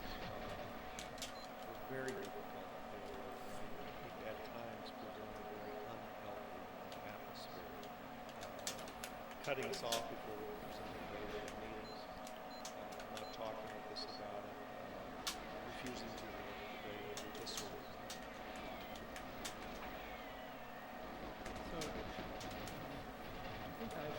I think I've got a few minutes left of my presentation time, and I would like to deal with the issue that Flint has mentioned of archaeology somehow knowing that there was no lost civilization. If we could pull this up on the screen. What up, Robbie? How you doing, man? Hope you're good, man. Hope your stream was good. What are we playing? More banjo? For American Archaeology, of which Flint is a member, wrote an open letter to Netflix shortly after the release of my show, Ancient Apocalypse, really asking Netflix to cancel the show. Not cancel, this is quite cleverly put. They said, they said reclassify it as science fiction. Now, to my mind, what is a result of 30 plus years of work on my part being reclassified as science fiction is as good as cancelling it. So Netflix did not reclassify it as science fiction, but archaeology, the Society for American Archaeology, says that it really sees no evidence for an advanced lost civilization of the Ice Age. Why? And that it's simply, my series is simply entertainment with ideological purpose. So I want to get into the parts of the world that It's kind of interesting, though, from that statement, with just the last thing, contrary to Hancock's claims, archaeology does not willfully ignore credible evidence, nor does it seek to suppress it in a conspiratorial fashion. Yeah. But we just showed that. Yeah, we just showed in the case of Tom Dillon that his evidence was suppressed, but in the case of Jacques Saint-Mars, his evidence was suppressed, that archaeology was not open-minded about the work of these guys, that they suffered humiliation and great difficulty in advancing their work. And furthermore, I'd like to make another point here at this point, Jim. I don't think there's an archaeological conspiracy against me. I'm not so conceited. I don't imagine there's a conspiracy. I don't think archaeologists are sitting together in a cabal, conspiring against me. I think that archaeology is locked into a mindset about the past, where my ideas simply seem preposterous. And I think it's very annoying to archaeology that those ideas have some resonance with the public. But I absolutely refute any suggestion that I have ever said that archaeology is involved in a conspiracy against me or is trying to suppress my work. That is not the case. Look, there's the Sahara Desert. A bit of archaeology has been done in the Sahara Desert, but we're looking at 9.2 million square kilometers of the Sahara Desert. Tell me how much of the Sahara you think has actually been excavated through archaeologists. I'd say a bunch of it has been surveyed, including by my dad. No. How much has actually been excavated? What sort of percent? Well, a lot of sort of desert archaeology does not have excavation. It's a road of the way to do that. So what's your answer to my question? How much does archaeology really know about the past of the Sahara? Well, we understand about the domestication of pearl millet in the Sahara, from when the Sahara was much of it was actually more habitable, because it was not desert, so we can see the domestication of pearl millet and so on. No. We can see My question sites is related specifically to my subject. Has enough of the Sahara been excavated for archaeology to exclude any possibility that they've missed anything important in the Sahara? We have found thousands of sites of ephemeral hunter-gatherer remains in the Sahara.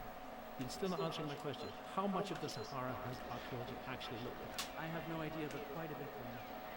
What do you mean by quite a bit? What I mean is that due to remote sensing, due to surface survey, and due to archaeological excavation, we actually have reasonable coverage across the Sahara. We understand that during green periods in the Neolithic, we can see agricultural villages, and before the Neolithic, we can find ephemeral hunter-gatherer camps where they were knapping stones. But the fact of the matter is, around about 1% of the Sahara has been excavated, and 99% hasn't. So to say that there's no possibility of any traces of the lost civilization in the Sahara seems to me a bit premature, particularly since during the African humid period, and there were several of them, the Sahara was green and fertile, and was a very attractive environment in which to live.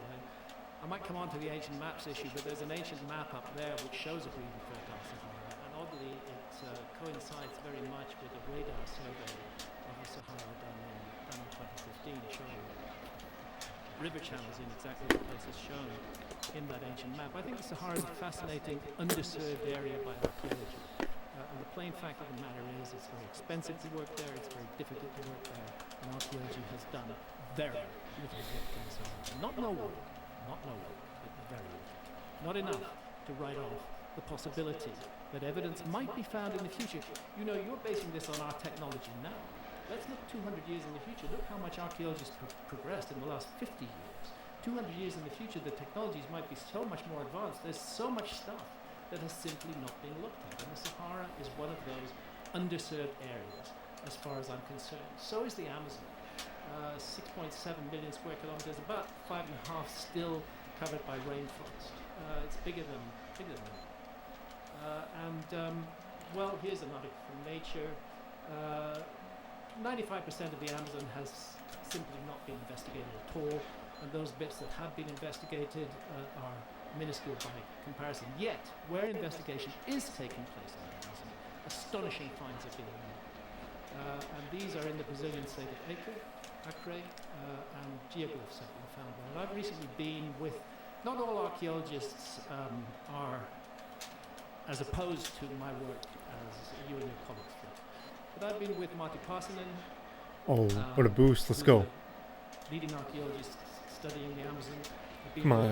Ranzi, who's a geographer. What? Like why? Brazil, Like who? and with Fabio What? I'm so Baez-Filho, fucking dumb. who's a LiDAR expert. This is very recently, actually, and we did some lidar work in that area. And this is the kind of things being found: huge, enormous earthworks, geoglyphs, which, were we to find them in the West, we would recognise them as almost as henges. The amount of workmanship that goes into these earthworks is stunning. And they are very precise, very geometrical. You have squares. Here you have a square enclosing a circle. More of the same. Why? Why? Takina is a gigantic site. These are just scratching the surface. The archaeologists who are working on these sites believe that there are thousands and thousands more of these geoglyph sites, that they're just touching the edge. When I was there with them back in September 23, I think it was, we actually did a bit of lidar work. We put up a drone with lidar attached, and we found new geoglyphs that had not been found before, within a mile of geoglyphs that had been found, but still covered by canopy rainforest. And Marty and Alceo are of the view that if we were to really investigate the whole of the Amazon from this point of view, we would have to revolutionize our whole view of human history. But archaeology has hardly touched this incredibly important region. And therefore I do not believe that archaeology can tell us that it can rule out any possibility of a lost civilization, while it has so failed to serve the Amazon and is only now beginning to do so. And those who are doing that work are convinced that there's much, much, much more to be found. Thousands more of these geoglyphs, for example. 27 million square kilometers of the Earth's surface was above water during the Ice Age, and it's underwater today. So yes, there has been quite a bit of marine archaeology. I think Nick Fleming says there's about 3,000 sites have been investigated underwater over the years. But it's, again, you're looking at a tiny fraction of 1% of the submerged areas that have been investigated. I was very excited when I saw this, but it turned out that it was just another search for shipwrecks. And fortunately, some new work is now being done. Archaeologists are beginning to look at the submerged area, Doggerland, for example, between what is now Britain and continental Europe. Shadow Doggerland. They're beginning to investigate it. So it wouldn't surprise me at all if lots of evidence of hunter-gatherers is found in these submerged areas. I would expect that to be the case. But to say that enough work has been done to rule out the possibility of a lost civilization seems to me Yo, absurd. Robbie, what up, man? Thanks, bro. Thanks, buddy. Square kilometers. And I just want to say that I and my wife Santa have done a great deal of diving. We did 7 years of scuba diving. We're going for the What we did was we followed untied sleigh. accounts of underwater structures, fishermen and local divers, and we went. We're going for 16 would be the untied sleigh on Switch. You go a bit further Yeah. underwater and you start finding structures underwater. Go a bit further still and you find this huge column underwater. This is at a depth of 27 meters. That column has been submerged. How are you, buddy? What were you streaming? 13,000 years. More banjo? And it compares very interestingly with this column you can see on the left, the submerged column at Namadol, on the right, this column from Tinian, the island of Tinian, also in that region of the Pacific. I wonder if the megaliths of Tinian have been misdated. That, what we're looking at here, and I apologize to listeners who are listening and not watching. but No, what you we're did looking not. at It's here are insane. fins, That's such a massive disappearing, game. into a tunnel. And that Nice. tunnel looks to me, this is in Japan, by the way, off the island of Yonaguni. That tunnel looks to me very man-made, particularly when I get inside it and find on each side, two big megaliths piled one on top of the other. And then when you come to the end of the tunnel, you see ahead of you these two massive megaliths. That's impressive, bro. Directly in view from the tunnel. That's a shot that Santa took of me diving beside those megalithic blocks, just to give you a sense of the scale of The them. game I played a lot. I played a lot of You know Donkey they could Kong not fall from the 64. cliff above. There is I no rented cliff above. Banjo And Kazooie, there's there in but I never front of us, owned it. We're looking at a huge rocky outcrop with these two megalithic blocks. Oh wow, isn't that Let's go massive, really? round to the right of that rocky outcrop, and we find Oh wow, Donkey Kong's a even bigger. walking Interesting. area, with steps, and those steps, archaeologists. Yeah, I'm a big tend Donkey to Kong argue this is 64 all fan. Completely natural.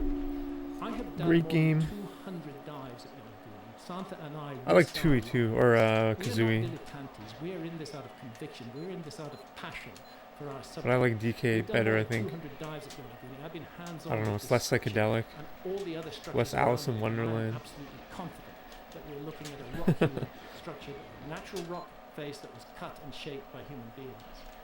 Here at Karama, we're looking at a stone circle underwater, depth 30 plus meters, 32 meters I think, been submerged again for more than 13,000 years. There I'm videoing for scale. You can see somebody down that beside that Come on. central megalith. Flip. Do you think nature made that? I see no evidence of it being man-made, if that's what you're saying. You see no evidence of that being man-made. You see a central No. upright. You see uprights surrounding it. You see the outer curve, the inner curve with the outer megalith matching the outer curve of the central megalith. And to you, that's not even interesting. I mean, even the photos you were showing the Yonaguni showed Come a lot on. of natural fractures along straight lines. Oh, I So didn't give me the it's very door. easy to confuse That what can happen could've been naturally and fast. geologically with something that was kind of anthropogenic. But this does not look man-made to me. It does not look like anything I've ever seen. Well, that's interesting because I took a geologist diving there, Wolf Wichman. He's very skeptical. He was skeptical about Google. Oh, wow, no way. He confessed after we came up from the dive at Caravan that there's no way. It's that small? Really?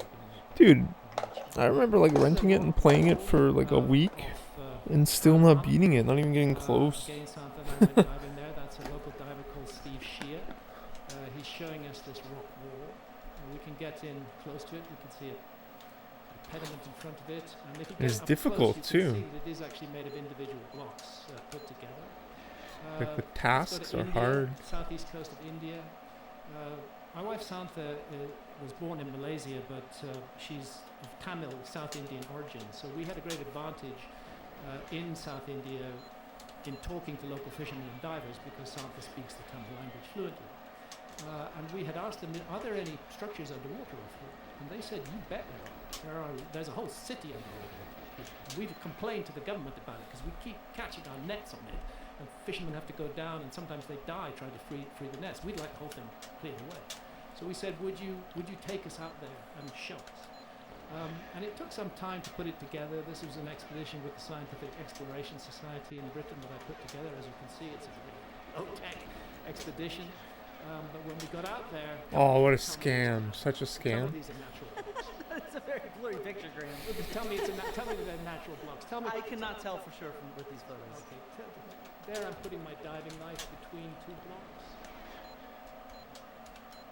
There, and then a curved wall. Actually, the team from the National Institute of Oceanography in India Oh, what? Why? were intrigued by this. Do you have any more photos of that? No, that's what I've got. I'm trying to keep it short. Right, some of them do have characteristics of stone walls for sure, but it's hard to tell. That's the top of a stone wall. The rest of it's buried in sand on the left there. On the right, a stone wall with a standout feature above it. To suggest that these things are natural seems to me completely absurd. And my point is that if Santha and I, with no external funding, the only funding we have, I've never had financial sponsorship from anybody. The only funding that we have Come on, man. is the kind readers who buy my books and allow us to undertake this research. And we've risked our lives for 30 years investigating this research. And if we can find structures of this nature underwater on a very limited basis, then I would imagine that a detailed archaeological survey would find much more. So, the submerged continental shelves, the Sahara Desert, and the Amazon alone, these are three large underserved areas by archaeology. And I think it's premature for archaeology to say that they can rule out any possibility of a lost civilization. While there's so much of the area that remains to be studied, and actually how much of the so-called developed industrial countries, how much of the land area of those countries have been investigated? I mean, so look, I fully agree with you that I'd like to see more archaeology done in ethical, informed ways. I am not trying to argue against searching for sites in the Sahara, the Amazon, or underwater. I think we can hopefully agree that more archaeology needs to be done. I would say in developed countries our coverage is even better though, mainly due to the fact that laws require archaeological excavation and survey prior to construction. So whenever there's sort of construction going on in cities, there's archaeology happening. Whenever pipelines or highways or things like that are being done, there's survey and there's excavation. and Come survey. on, man. At this point, our numbers of archaeological sites are well in the millions, right? And billions of artifacts that have been found. And so it's not. I'm not trying to say it's perfect though. And at the same time, the kind of excavations that happen sort of on a rescue basis before construction, they're not going to have the same kind of investment that an academic project will have. On the other hand, an academic project is going to make a much smaller whole, you know, because we are focusing on maximizing the evidence that we can get. And so, you know, in no way am I trying to say that archaeology has perfect coverage, but we do have quite a bit of coverage that people are unfamiliar with, and we do have quite a bit of coverage of this late Ice Age period, where we have many thousands of sites from ephemeral hunter-gatherers, underwater, above water, Right. and elsewhere. As we do above. Yeah. Would you mind showing Yonaguni again? Because those other images aren't nearly as compelling to me as some of the right angles and looks like passageways and that curved surface underground. That, to me, that's a while. See, the other stuff, I'm like, things look weird in nature sometimes, and I'm not an expert. And so I look at that and I'm like, it's blurry, it's green, it's odd. Yeah, it's odd. Maybe if you were there physically, you would have a different impression of it. Maybe it would look more like a stone wall. But Yonaguni, to me, blows me away. This blows me away, but the other image blows me away of the curved front of that feature and what looks like steps to the right of it. So there's that tunnel. That's crazy too. That's crazy too because the lines line up. It looks like two blocks were cut and placed on each side, and there seems like a very clear passageway in between them. Especially since at the end of the passageway you're confronted by this. This is what you look at. These are crazy. Like, if these are natural formations, they are so bizarre that you have enormous straight lines and right angles that look like they were cut, and not just straight on one side, straight on all sides. Do you mind going? Yeah. So look at this slide. You can see even to the right of those two blocks, what Graham's calling blocks. You can see these sort of straight angles that are made. You can see another a vertical one to the left of them Right. as well. So how do you think they were placed in that manner? Well, I don't know if they were placed. I think So you this think is it's where possible we need. that they just broke off at some point in history and landed like that? I think they Again, will- this is compelling to me, but not as compelling as the other one. Show me the other one with the front curved surface. notice that. This looks crazy. Like this, the whole thing looks crazy. The steps are crazy. The fact that it's all this one uniform flat line. Yeah, some of these look bizarre. Nature sometimes looks bizarre, though. I mean, Right. you know, I'm assuming that people have investigated this, like geologists and stuff. From Yeah, what I remember reading. Professor Masaki Kimura has investigated it, and he's published extensively on it, and he's a geologist. He's absolutely convinced that Yonaguni has been worked extensively by human hand. And haven't other geologists like Robert Schoch suggested that it's not? Yeah, I took Robert there. His initial impression was that it was man-made. Later, he changed his view. That's fine. He did 3 dives there. I mean, I don't know. I've seen a lot of crazy natural stuff, and I see nothing here that to me reminds me of human architecture, and I've seen human architecture all over the world. Jamie, go to that one that we were just looking at with Graham. It's the lower right, like below the main image, the right hand side, right, the next one.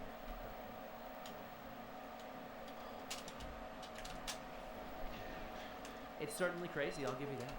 Yeah, it's You know, I'm not going to very deny that. It's an bizarre impressive. how flat that surface is. Very bizarre. And how it juts off and it's flat below it in a uniform line.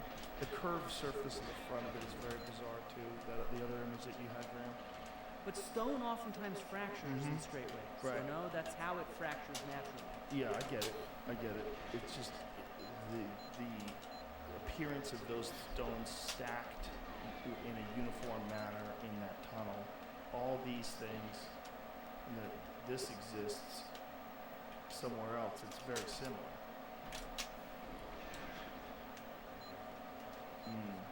I mean, regardless, we still have no dates from this. We have no artifacts. Well, we isn't this- we but do isn't have this- dates from the submergence. You're looking at material that's more than 12,000 years old. Well, you're looking at stuff that was above land. This was a tough dive, massive curve. This is Karama of Akajima in the Okinawa environments. To me, Flint, it's stunning that you see that as a totally natural thing, but I guess we've just got very different lines. The central upright surrounded by upright megaliths, all cut out of the bedrock, very similar to the chamber recently excavated at Karahan Temple, where you have uprights cut out of the bedrock as well. It seems to me inconceivable that nature could have made this, that nature could have separated out this central upright and then created the uprights surrounding it in such a perfect way. But it's not totally perfect, right? Like look at the back. The back is much larger. Yeah, There's a piece on the side that seems like it's cut out, and then there's a piece in front that seems like it's cut out. But even the one to the lower left is not. It's not cut the same. It's odd that you have that passageway when you're looking down, and it's sort of uniform on all sides around the monolith. That's pretty fascinating. It's interesting. My point is, not nearly enough work has been done by Yeah. archaeology. And how Come long on, ago man. was supposedly was this above I ground? am my dude. About 13,000 years ago. I got the somewhere wireless. Dude, this somewhere- control is amazing, man. That was the last time you could. I have highly above recommend it. ground. Otherwise, nature It's amazing. has done it. But, I'm pretty comfortable with it. What is the most compelling? It's evidence wireless. you've seen that There might be a little bit input lag. of man-made? Apparently, also, the stick is a little different. I don't know. I think it's Kerama. I am apparently it not lost sure like the how much optic or manufacturing something of the slides from the N64. from You got more ads. Yonaguni isn't simply that terrace. It's a whole series of monuments which continue over a distance of a couple of miles underwater. There's a huge stone face carved out of the rock. There's a passageway. Down at the bottom of Yonaguni, there's rocks that have been cleared to the side away from the passageway. It's the combination of all of these different things across an area of 2 miles off the island of Yonaguni that make that one of my high priority sites for man-made workmanship. And the Indian sites are also extremely intriguing. And unfortunately, none of them Aye. has been followed up, which is a pity. And when we come to what you call rescue archaeology, for if we come back to Northern Europe, for example, I mean, the last place on Earth that I would look for the remains of a lost civilization is Northern Europe. Because Northern Europe was a frozen wilderness during the Ice Age, and any lost civilization worth its salt would not have focused a lot of effort on Northern Europe at that time. The place to look is down near the tropics, down near the equator. It's the places that weren't horrifically cold and unbearable during the Ice Age. And when you talk about rescue archaeology, this is one of the problems I have, is that there is no targeted search for the possibility of a lost civilization, because archaeologists are already convinced that Why? no such thing could have existed. So what we get is accidental discovery. Somebody's building a road or building a dam. They call in the archaeologists to see if there's any archaeology that's going to be disrupted, and some archaeology is found sometimes. That's how the Saluki mastodon site in San Diego was discovered, because road bridge. But this is not a targeted search for a lost civilization, it's an accidental discovery. I would maintain that in the Amazon rainforest, in the Sahara Desert, in the 27 million square kilometers of continental shelves, massively underserved But apparently archaeology, and in other areas you of can the world, use archaeology's focus is on very limited a USB adapter or something. and then, I'm sure you know this, Flint, that when you come to most archaeological sites, the amount of the site that is excavated But this is a very nice wireless controller, and often less. especially And for that's stuff the like, ultimate I don't goal, know. to preserve the site for future generations of archaeologists to investigate. But again, it doesn't, I think, allow archaeologists to lay such claim to the past. It's They good. can absolutely rule out any possibility of lost civilization. Yeah, I mean, so if you want to, Jamie, if you want to look up the site Pavlo Petri, Pavlopetri, this is a site in the Aegean, and this is an example of kind of what, I mean, I can put it up on my computer. So if you look at this, you have very clear stone courses, for example, underwater, and it's not just sort of stone courses and walls. Oh, like come that on, from man. 2,000 years ago. What we find actually are a ton of artifacts with it, right? They dive, they excavate, they pull up ceramics, they pull up stone tools, and they're able to therefore show that this was an occupied place. This is obviously not due to sea level rise, this is due to tectonic activity, that this is now underwater. Helike off the north coast of Greece also is another one that people have suggested might have inspired Plato's Atlantis, because it happened during Plato's lifetime that that city was submerged find, from more recent times, actual underwater sites aplenty. And Pavlo Petri, what year was that? I But it think was it's from so- about 3,000 years ago or so. So like 1,000 BC-ish. Are you saying those? What? How No, did I'm I saying get it's the same- back it's the boosted? That's two so courses impossible. It looks What? exactly like the type of architecture we have. So the same kind of stone courses. What you have is Yonaguni. Huh? You would expect that. Yeah, we The would. back So boost I would kappa. expect, though, if you're going to make an argument for something like Yonaguni, that it would look like architecture. Maybe the type of architecture that you have. Looks like megalithic architecture to me. Looks like rock-hewn architecture. It looks like the rock-hewn areas at Saxe-Huaman, for example. Jamie actually pulled No, up some we see pictures of many this stuff. different blocks at Saxe-Huaman. We see multiple courses of blocks. Do you know stacked one on top of Saxe-Huaman? each Have you been other. there? No, I've never been there. So how can you possibly talk? Because I've seen photos of it. Well, I've been there dozens of times. Wait, In how fact, can you I'm actually I'm- look I'm- at I'm- archaeology? I was there just a few weeks Wait ago. a second. No, no. Okay, but let's look at the images so we can Let's discuss look at the this. images because Saxe-Huaman is a very complicated site. Yes, there are huge blocks in the zigzag walls of Saxe-Huaman, but there are also huge rock-cut areas with steps in them. I don't understand how being there lets me talk about it better than me. We've been there as a tourist to see how archaeologists have conserved it and preserved it and presented it for people coming by. That is not the same thing as excavating the site. That is not the same thing as understanding archaeological Well, literature. it's just To tell me obvious- that I've not been there, so I cannot It's, talk it's about obvious that archaeology. you're ignorant of the site, Flint. You're ignorant of the site Why am I because you don't know ignorant? what the site looks like. You don't know Well, the instead of- huge areas that are let's cut not- out of solid rock. You let's just not- talk about blocks. There's Let's much not more to bicker it. here and let's look at it and Yeah, let's do discuss that. it. Let's look at it.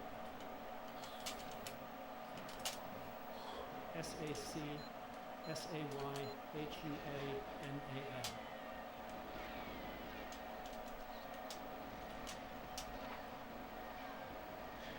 That's the blocky walls that I'm talking about. Yeah, and that doesn't look anything like Yonaguni. But they confront another area.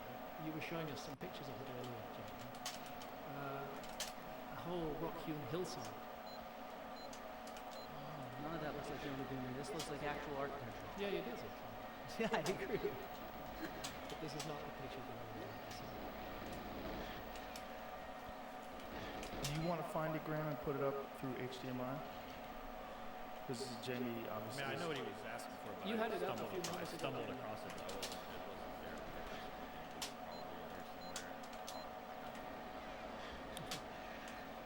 Hmm. Let's see if we can get. And I mean, part of the goal though is to also have a date. So, like some of that stuff that you showed There. off the coast of in India. this, that one. Okay. There's lots of this in Saxe-Huaman, as you would know if you'd been there. It still does not look anything like Yonaguni to It me. doesn't look like a series No, of steps cut out of no. rock. I mean, it looks like a series of steps, yeah, but it doesn't look like.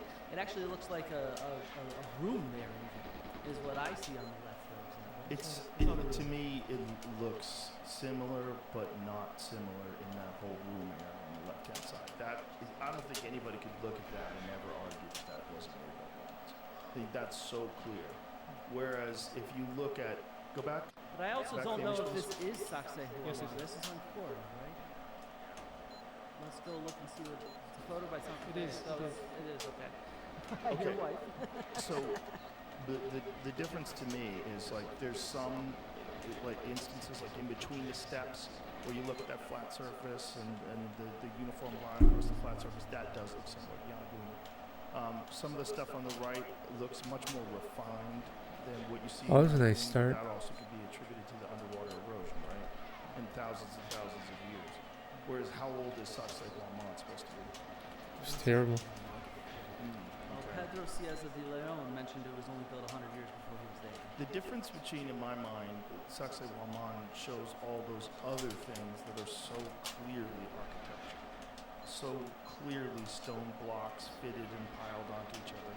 You don't quite see that level of sophistication at the Yonaguni site, but you do see some stuff that's very bizarre. It doesn't look like it's natural. And I suggest if we were to look further and spend the money and investigate thoroughly, we would find a lot more. I'm simply raising this to address Flint's apparent point that archaeology has done enough already to rule out the possibility of a civilization. That's certainly what's said in the SAA's letter to Netflix. And Flint, what is your position on that, specifically what he's talking about South America, that South America would be a place where an advanced civilization would thrive because it wouldn't, during the Ice Age time, because it wouldn't be experiencing the brutal cold that northern Europe.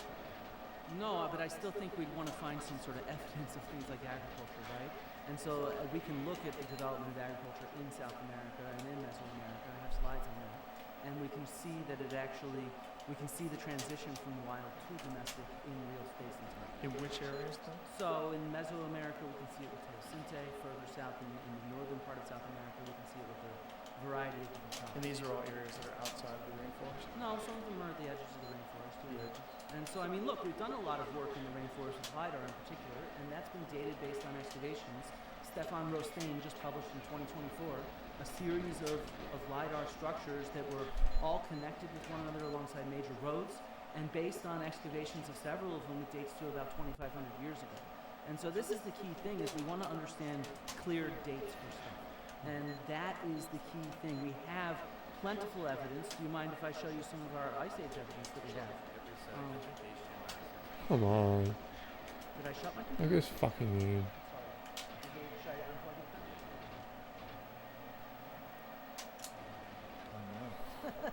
Sorry, I have a cheap computer. I work for a public university and have a small grant. I don't think it's the computer's problem. I think it's all good. Let me pull Okay. up my actual one. So let's look at some of the Ice Age stuff that we can look exactly where Graham says we're not looking. And I want to show you what we do have. No, I say you're not looking enough. Okay, but I want to show you what we find when we do look. Because I completely agree, Graham. I actually hope that people who are interested in more archaeology happening donate to things like the Archaeological Institute of America, the European Association of Archaeologists, and the Society for American Archaeologists. That can help fund more surveys and If excavations. somebody wanted to do that, where would they go? To their websites, SAAs.org, archaeological.org.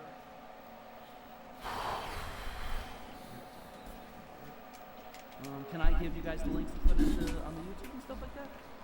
Sure.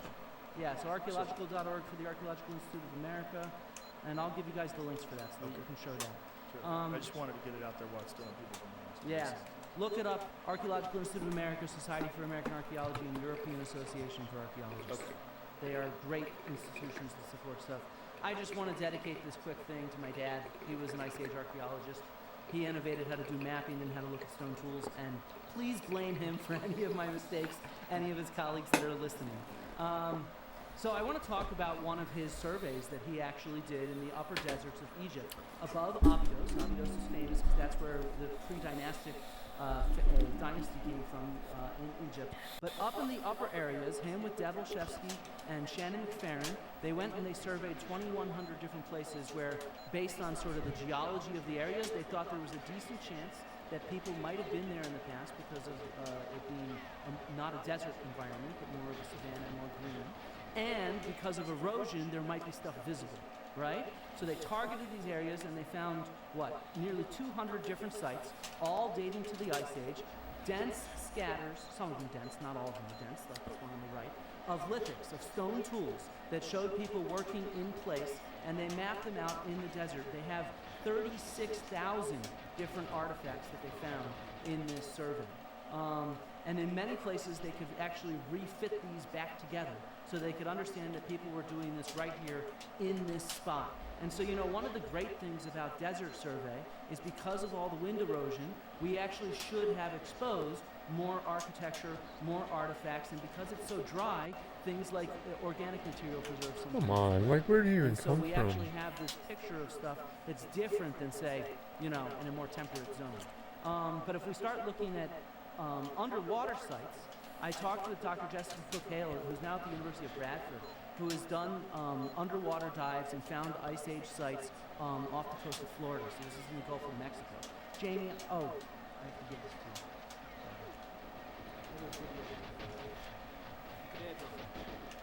I don't No, know it's if I have okay. it. Just give it first. Yeah, he's got it. I'm low tech, Graham. Well, it's just windows. Yeah, I know.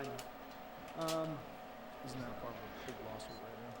And so one of the things that she does is she is an underwater archaeologist who focuses on the Stone Age and this period that we're talking about at the end of the Ice Age. And what we're looking at here, she'll talk about it, it's just a short 1-minute clip, is this site's underwater. They all date to the end of the Ice Age. And so they're lithic scatters, just like my dad found in the Sahara Desert, of hunter-gatherers underwater sites there. And so let's see what some of these look like. Can I ask you something? How do they go about choosing these areas to search? Yeah, she's going to explain that. Okay. So what she does is she develops predictive models based on the geomorphology. This is her actually her colleague, finding some stone tools. So they look at the underwater geomorphology, they take known sites above water, and then they predict where they might be able to go and successfully find material. And then they go dive, and often enough they do What? find that material. And they're able to find, here we go, yeah, good. Densest terminal Pleistocene and early Holocene occupations in the American Southeast, so definitely Florida. We don't just do random patterns. We go back from the known to begin with, we look at terrestrial patterns. We look at cultural, so periods where people were using shellfish as a subsistence base. And it's really important to look at those sites on land and say, what are the factors? What environmental patterns, cultural patterns can we tease out of this market distribution? And then we project it offshore, and then after we pull all those threads together, this is what we get. And so, yeah, this is just like with my dad when he targeted areas in the Sahara. Now she's at University of Bradford, and they're doing dives in different areas of Europe, and they're specifically targeting this kind of Stone Age material from this period, and they're able to successfully find it. And so I think that that's important to understand, because this material is there to find, even though it's very much ephemeral material from hunter-gatherer groups. And this is oftentimes outcrops of stone for making these kind of stone tools. So that's what they're actually finding, is where they're making it, looking at the geomorphology to find them. And so if we, sorry, let's get past this. We already talked about this wall, but I also wanted to bring up other kinds of underwater finds that have been found from the Stone Age. Coscar Cave. Come on, like how? 150 What? feet underwater, off the coast of Marseille, found recently in 1985 by Henri Cosquet, and it's dated to 27,000 and 19,000 years ago, and dated by radiocarbon. It's actually the painted cave with the most radiocarbon dates from it, right? And this is what we have. We have panels of black horses. We have, it's one of the only painted caves with sea creatures. For example, these auks, I think there's some stuff that they describe as jellyfish. What? There's a They black didn't give me the stag. door? And That's such so bullshit. We actually are looking underwater What? and successfully finding this That kind was of bullshit. material. But it's not just underwater, because I don't think we need to stop there. If we look at this culture in Europe at the end of the Ice Age, this Magdalenian culture that's associated with most of these painted caves from about 17,000 to 12,000 years ago, the exact period that Graham's civilization should date to. We have radiocarbon dates from a large number of these caves, very clearly Oh, locked in come on, time. man. And what do we see? They're actually, even with sea Oh, level come rise, on. they're only a couple miles from the Ice Age coast. So these are very, very close. There's not room for some sort of empire there or civilization. I claim no empire. Okay, that's fine. That's just another way you misrepresent my work. Okay, I'm sorry for misrepresenting your work, Graham. But there's no room for some sort of large agricultural civilization along most of these coasts, because the way sea level rise has worked is it's variable in different places. And so we actually have a whole lot of coverage near to Ice Age coast from the end of the Ice Age, not the glacial maximum. Can you explain those lines? Yeah, so these are lines based on at 100 meters and 120 meters of sea level rise, which is about the amount that existed from the Younger Dryas. There's more from the glacial maximum, but that's 20,000 years ago. We're talking about 12,000 years ago at the end of the Ice Age. And so they're only, all these caves on the north of Spain are only a few miles away from that Ice Age coastline.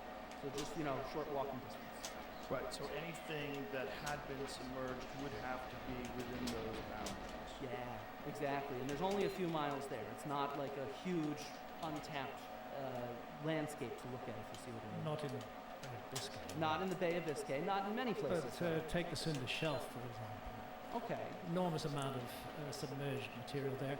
I'm not disputing that we're going to find hunter-gatherer sites underwater. I'm simply saying, and you seem to keep evading this issue, that not enough has been done to rule out the possibility of a lost civilization. There were hunter-gatherers all over the world during the Ice Age, and of course we're going to find hunter-gatherer sites underwater.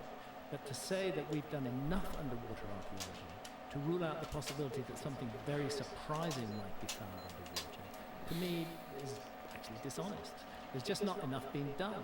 There's not enough being done in the Sahara, there's not enough being done in the Amazon, and there's not been done enough on those 27 million square kilometers of submerged continental shelves. The whole area between the Malaysian peninsula, the Indonesian islands, out over to New Guinea and Australia, the submerged Sunda Shelf and the Sahul area, to me is absolutely fascinating, and not enough underwater archaeology has been done there to rule out the possibility. I'm not saying that we're not going to find hunter-gatherer sites, of course we are, but I'm saying that for archaeology to claim and to quite viciously and unpleasantly attack me for suggesting the possibility that there might be a lost civilization, to make that claim while having failed thus far to investigate thoroughly the vast areas of the submerged continental shelves, the vast areas of the Amazon rainforest, the vast areas of the Sahara Desert that have not been investigated, that claim is premature and that claim is disingenuous. But we have thousands of sites I from don't these care areas. how But many Graham, sites you've give me got. a second. There's We have to talk 3,000 about- underwater sites Graham, that have been found.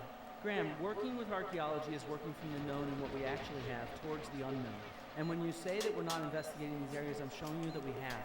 We have No, evidence from all... I admit you have. Okay, so let me explain Don't and share with misrepresent people. I'm not misrepresenting Of you. course you've surveyed some of those areas, yeah. We've surveyed quite a bit of them, and quite a bit of them are on... What do you mean by quite a bit? How much of the submerged continental shelves Graham, have I'm actually going to been keep settled? showing you areas that we have evidence for. Why do we have so much evidence for ephemeral hunter-gatherers, but not evidence from an advanced civilization that is global? That should leave behind monuments that are far easier to find. Instead, what we get are plentiful sites outside and in caves that show Oh, I coastal pushed B interactions, twice, that have evidence no. of these hunter-gatherers interacting with the coastlines. They're collecting shellfish and fish. They're turning them into beads. They turn whale bones into points to hunt with and to other kinds of artifacts. And these whale bones and these shells don't just end up on those coastal sites. They end up further inland as well.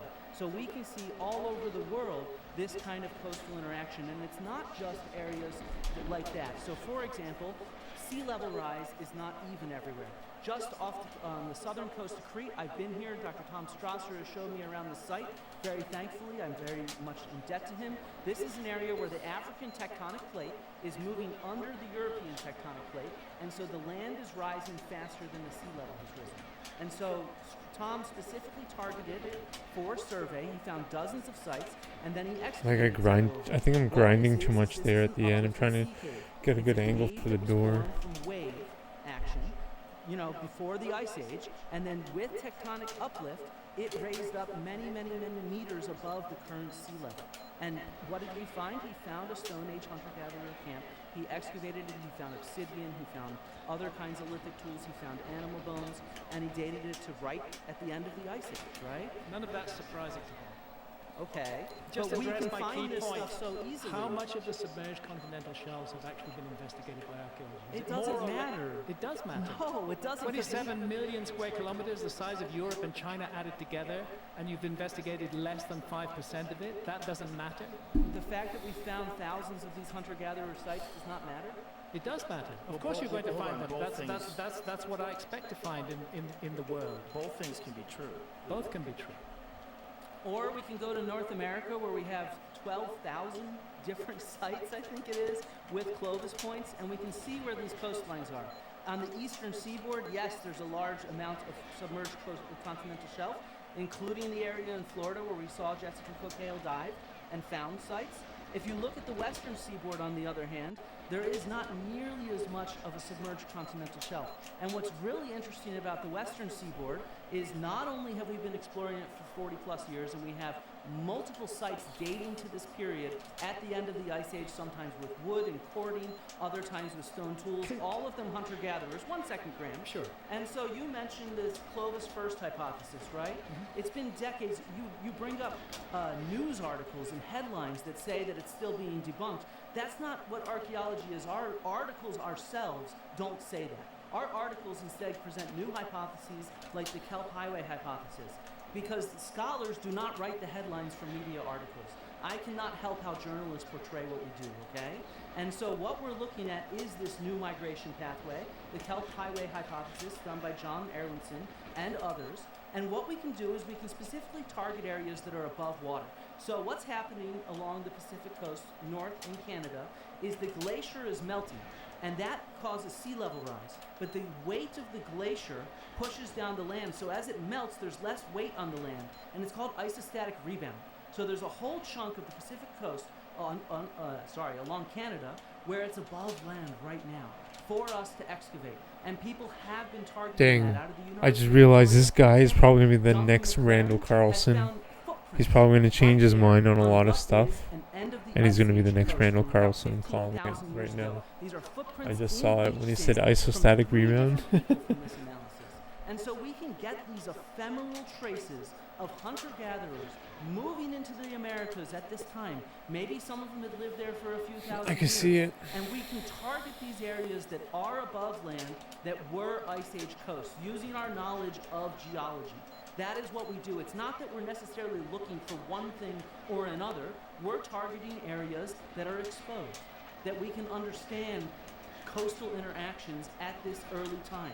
And whatever we find, whether it's footprints or something else, we work to publish it.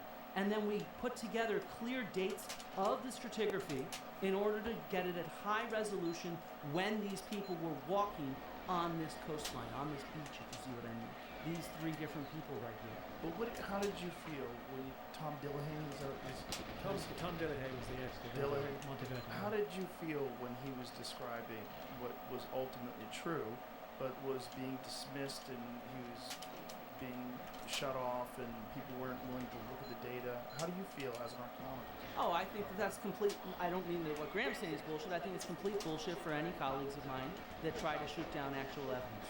That Well, is it's like, why? ridiculous. I'm not trying to say that all of archaeology is like any community of people. There includes some assholes.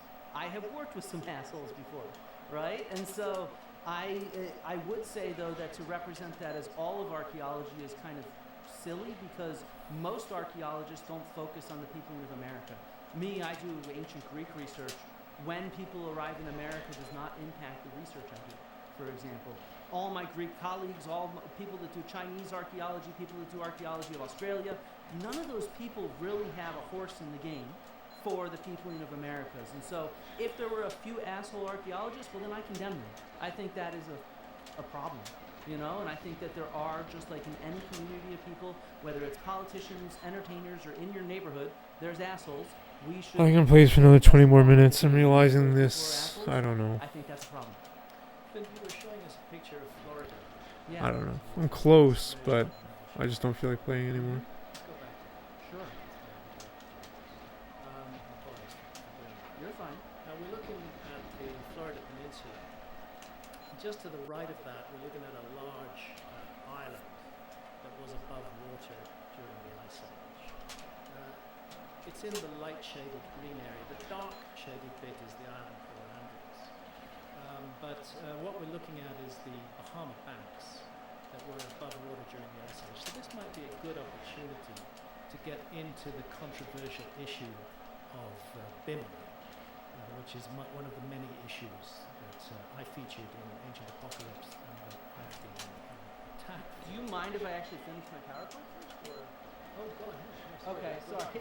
Okay. No, you're fine. All right, we'll go back to Bimini. Yeah, we can get to Bimini in a second. I do want to point out that right in downtown Miami right here is an archaeological site called Cutler Ridge, which also dates to the end of the Ice Age. It has shells, it has lithics, it has even, I think, human remains, and it shows that kind of coastal interaction not too far from the Ice Age coast, just a few miles away. Sorry, let me Do you get... have images of that? No, I don't think I do. I'm sorry. No worries. We could Google it if we want.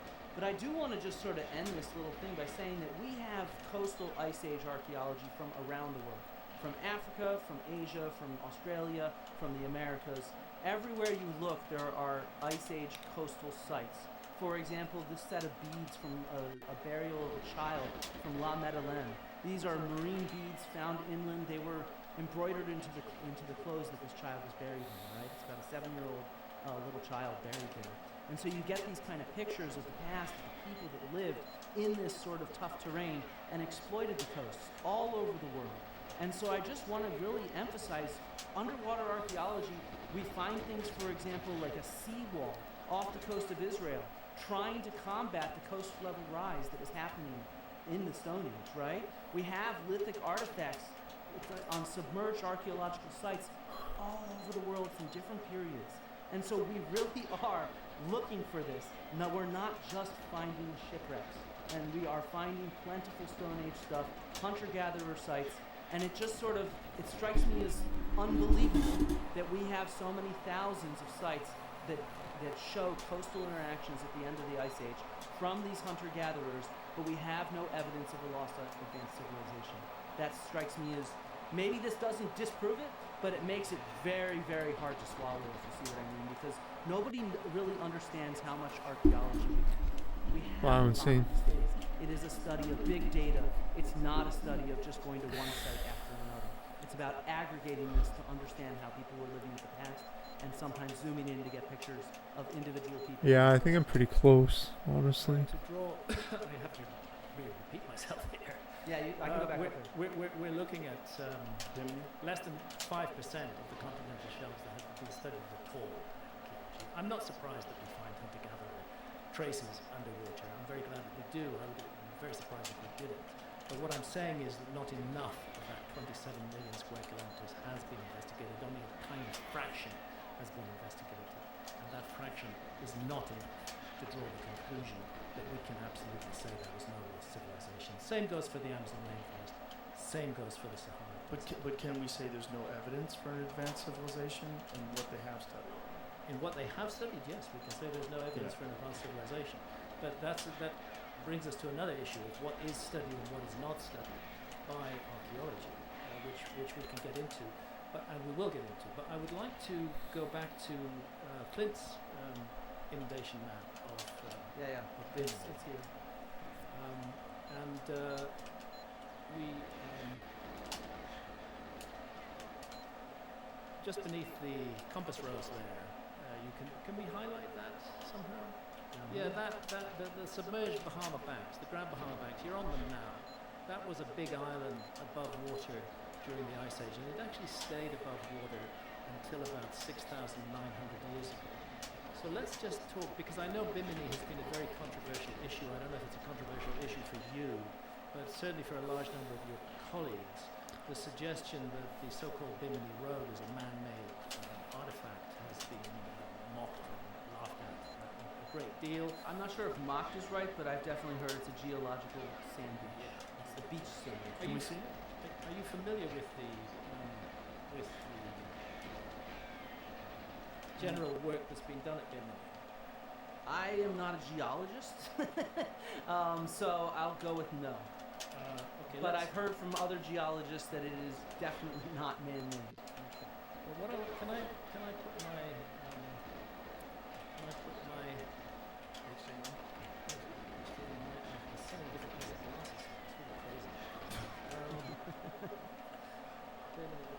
Yes, I just want to say I worked with Dr. Glenn Mill, who's a leading geologist studying marine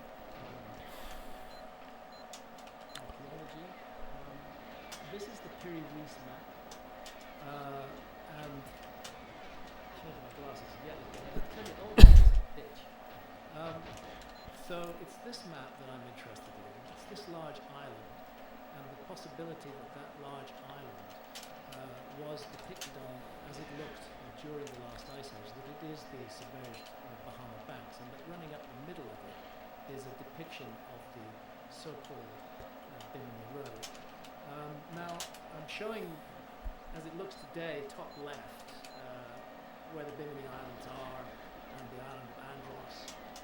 If you go back 4,800 years, bottom left, you can see that the Grand Bahama Banks were submerged.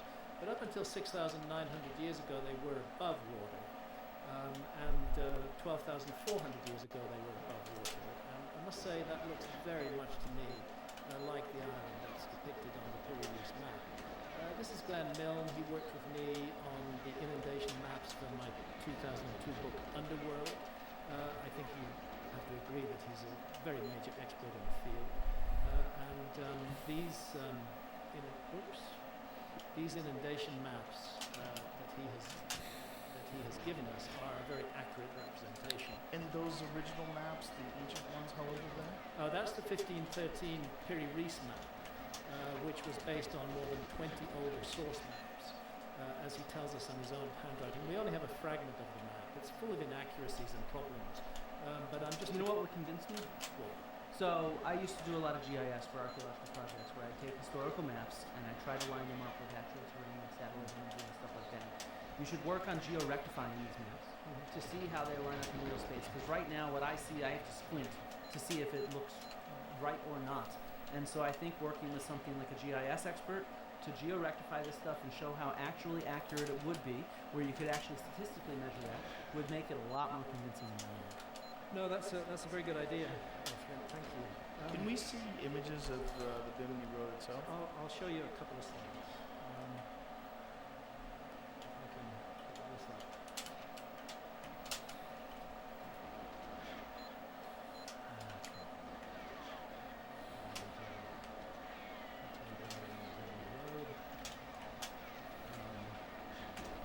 Come on. And so these are arranged.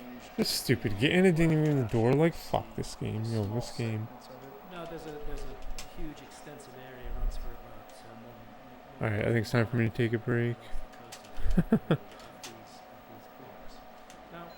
I don't want to play this anymore. Is the suggestion that this is totally natural site. You're not familiar at all with the work that's been done on this? It's not my expertise, no. Because if you read the literature, you'll find that Oh my god. archaeologists constantly refer to work that was done by Eugene Shin and a couple of other geologists arguing that A, Bimini Road is totally natural, and B, that it's pretty young. It's only 3,000 years old or so. But this is an area where there's a real Alright, I'm gonna take a break. As in, stop streaming. Thanks for being here. Thank you, Robbie, for the raid. Cites his 1978 article, but the 1978 article is very hard to find. I had to do a lot of work to get hold of it, and I did. And actually, the 1978 article contradicts almost everything that's said in the 1980 and later articles. The whole authority for Are there any artifacts from the Bimini Road? Because I've excavated road surfaces and I've found lots of artifacts. An artifact. But let me just play you again, Jamie. I guess I'll have to airdrop this to you. Let me just play you a little clip from Eugene Shin, upon whose authority the Bimini Road is being dismissed as totally natural and very recent. Could we airdrop this, Jamie? And then I'd like to show you what a road surface looks like under excavation afterwards. And the project I work on at the moment.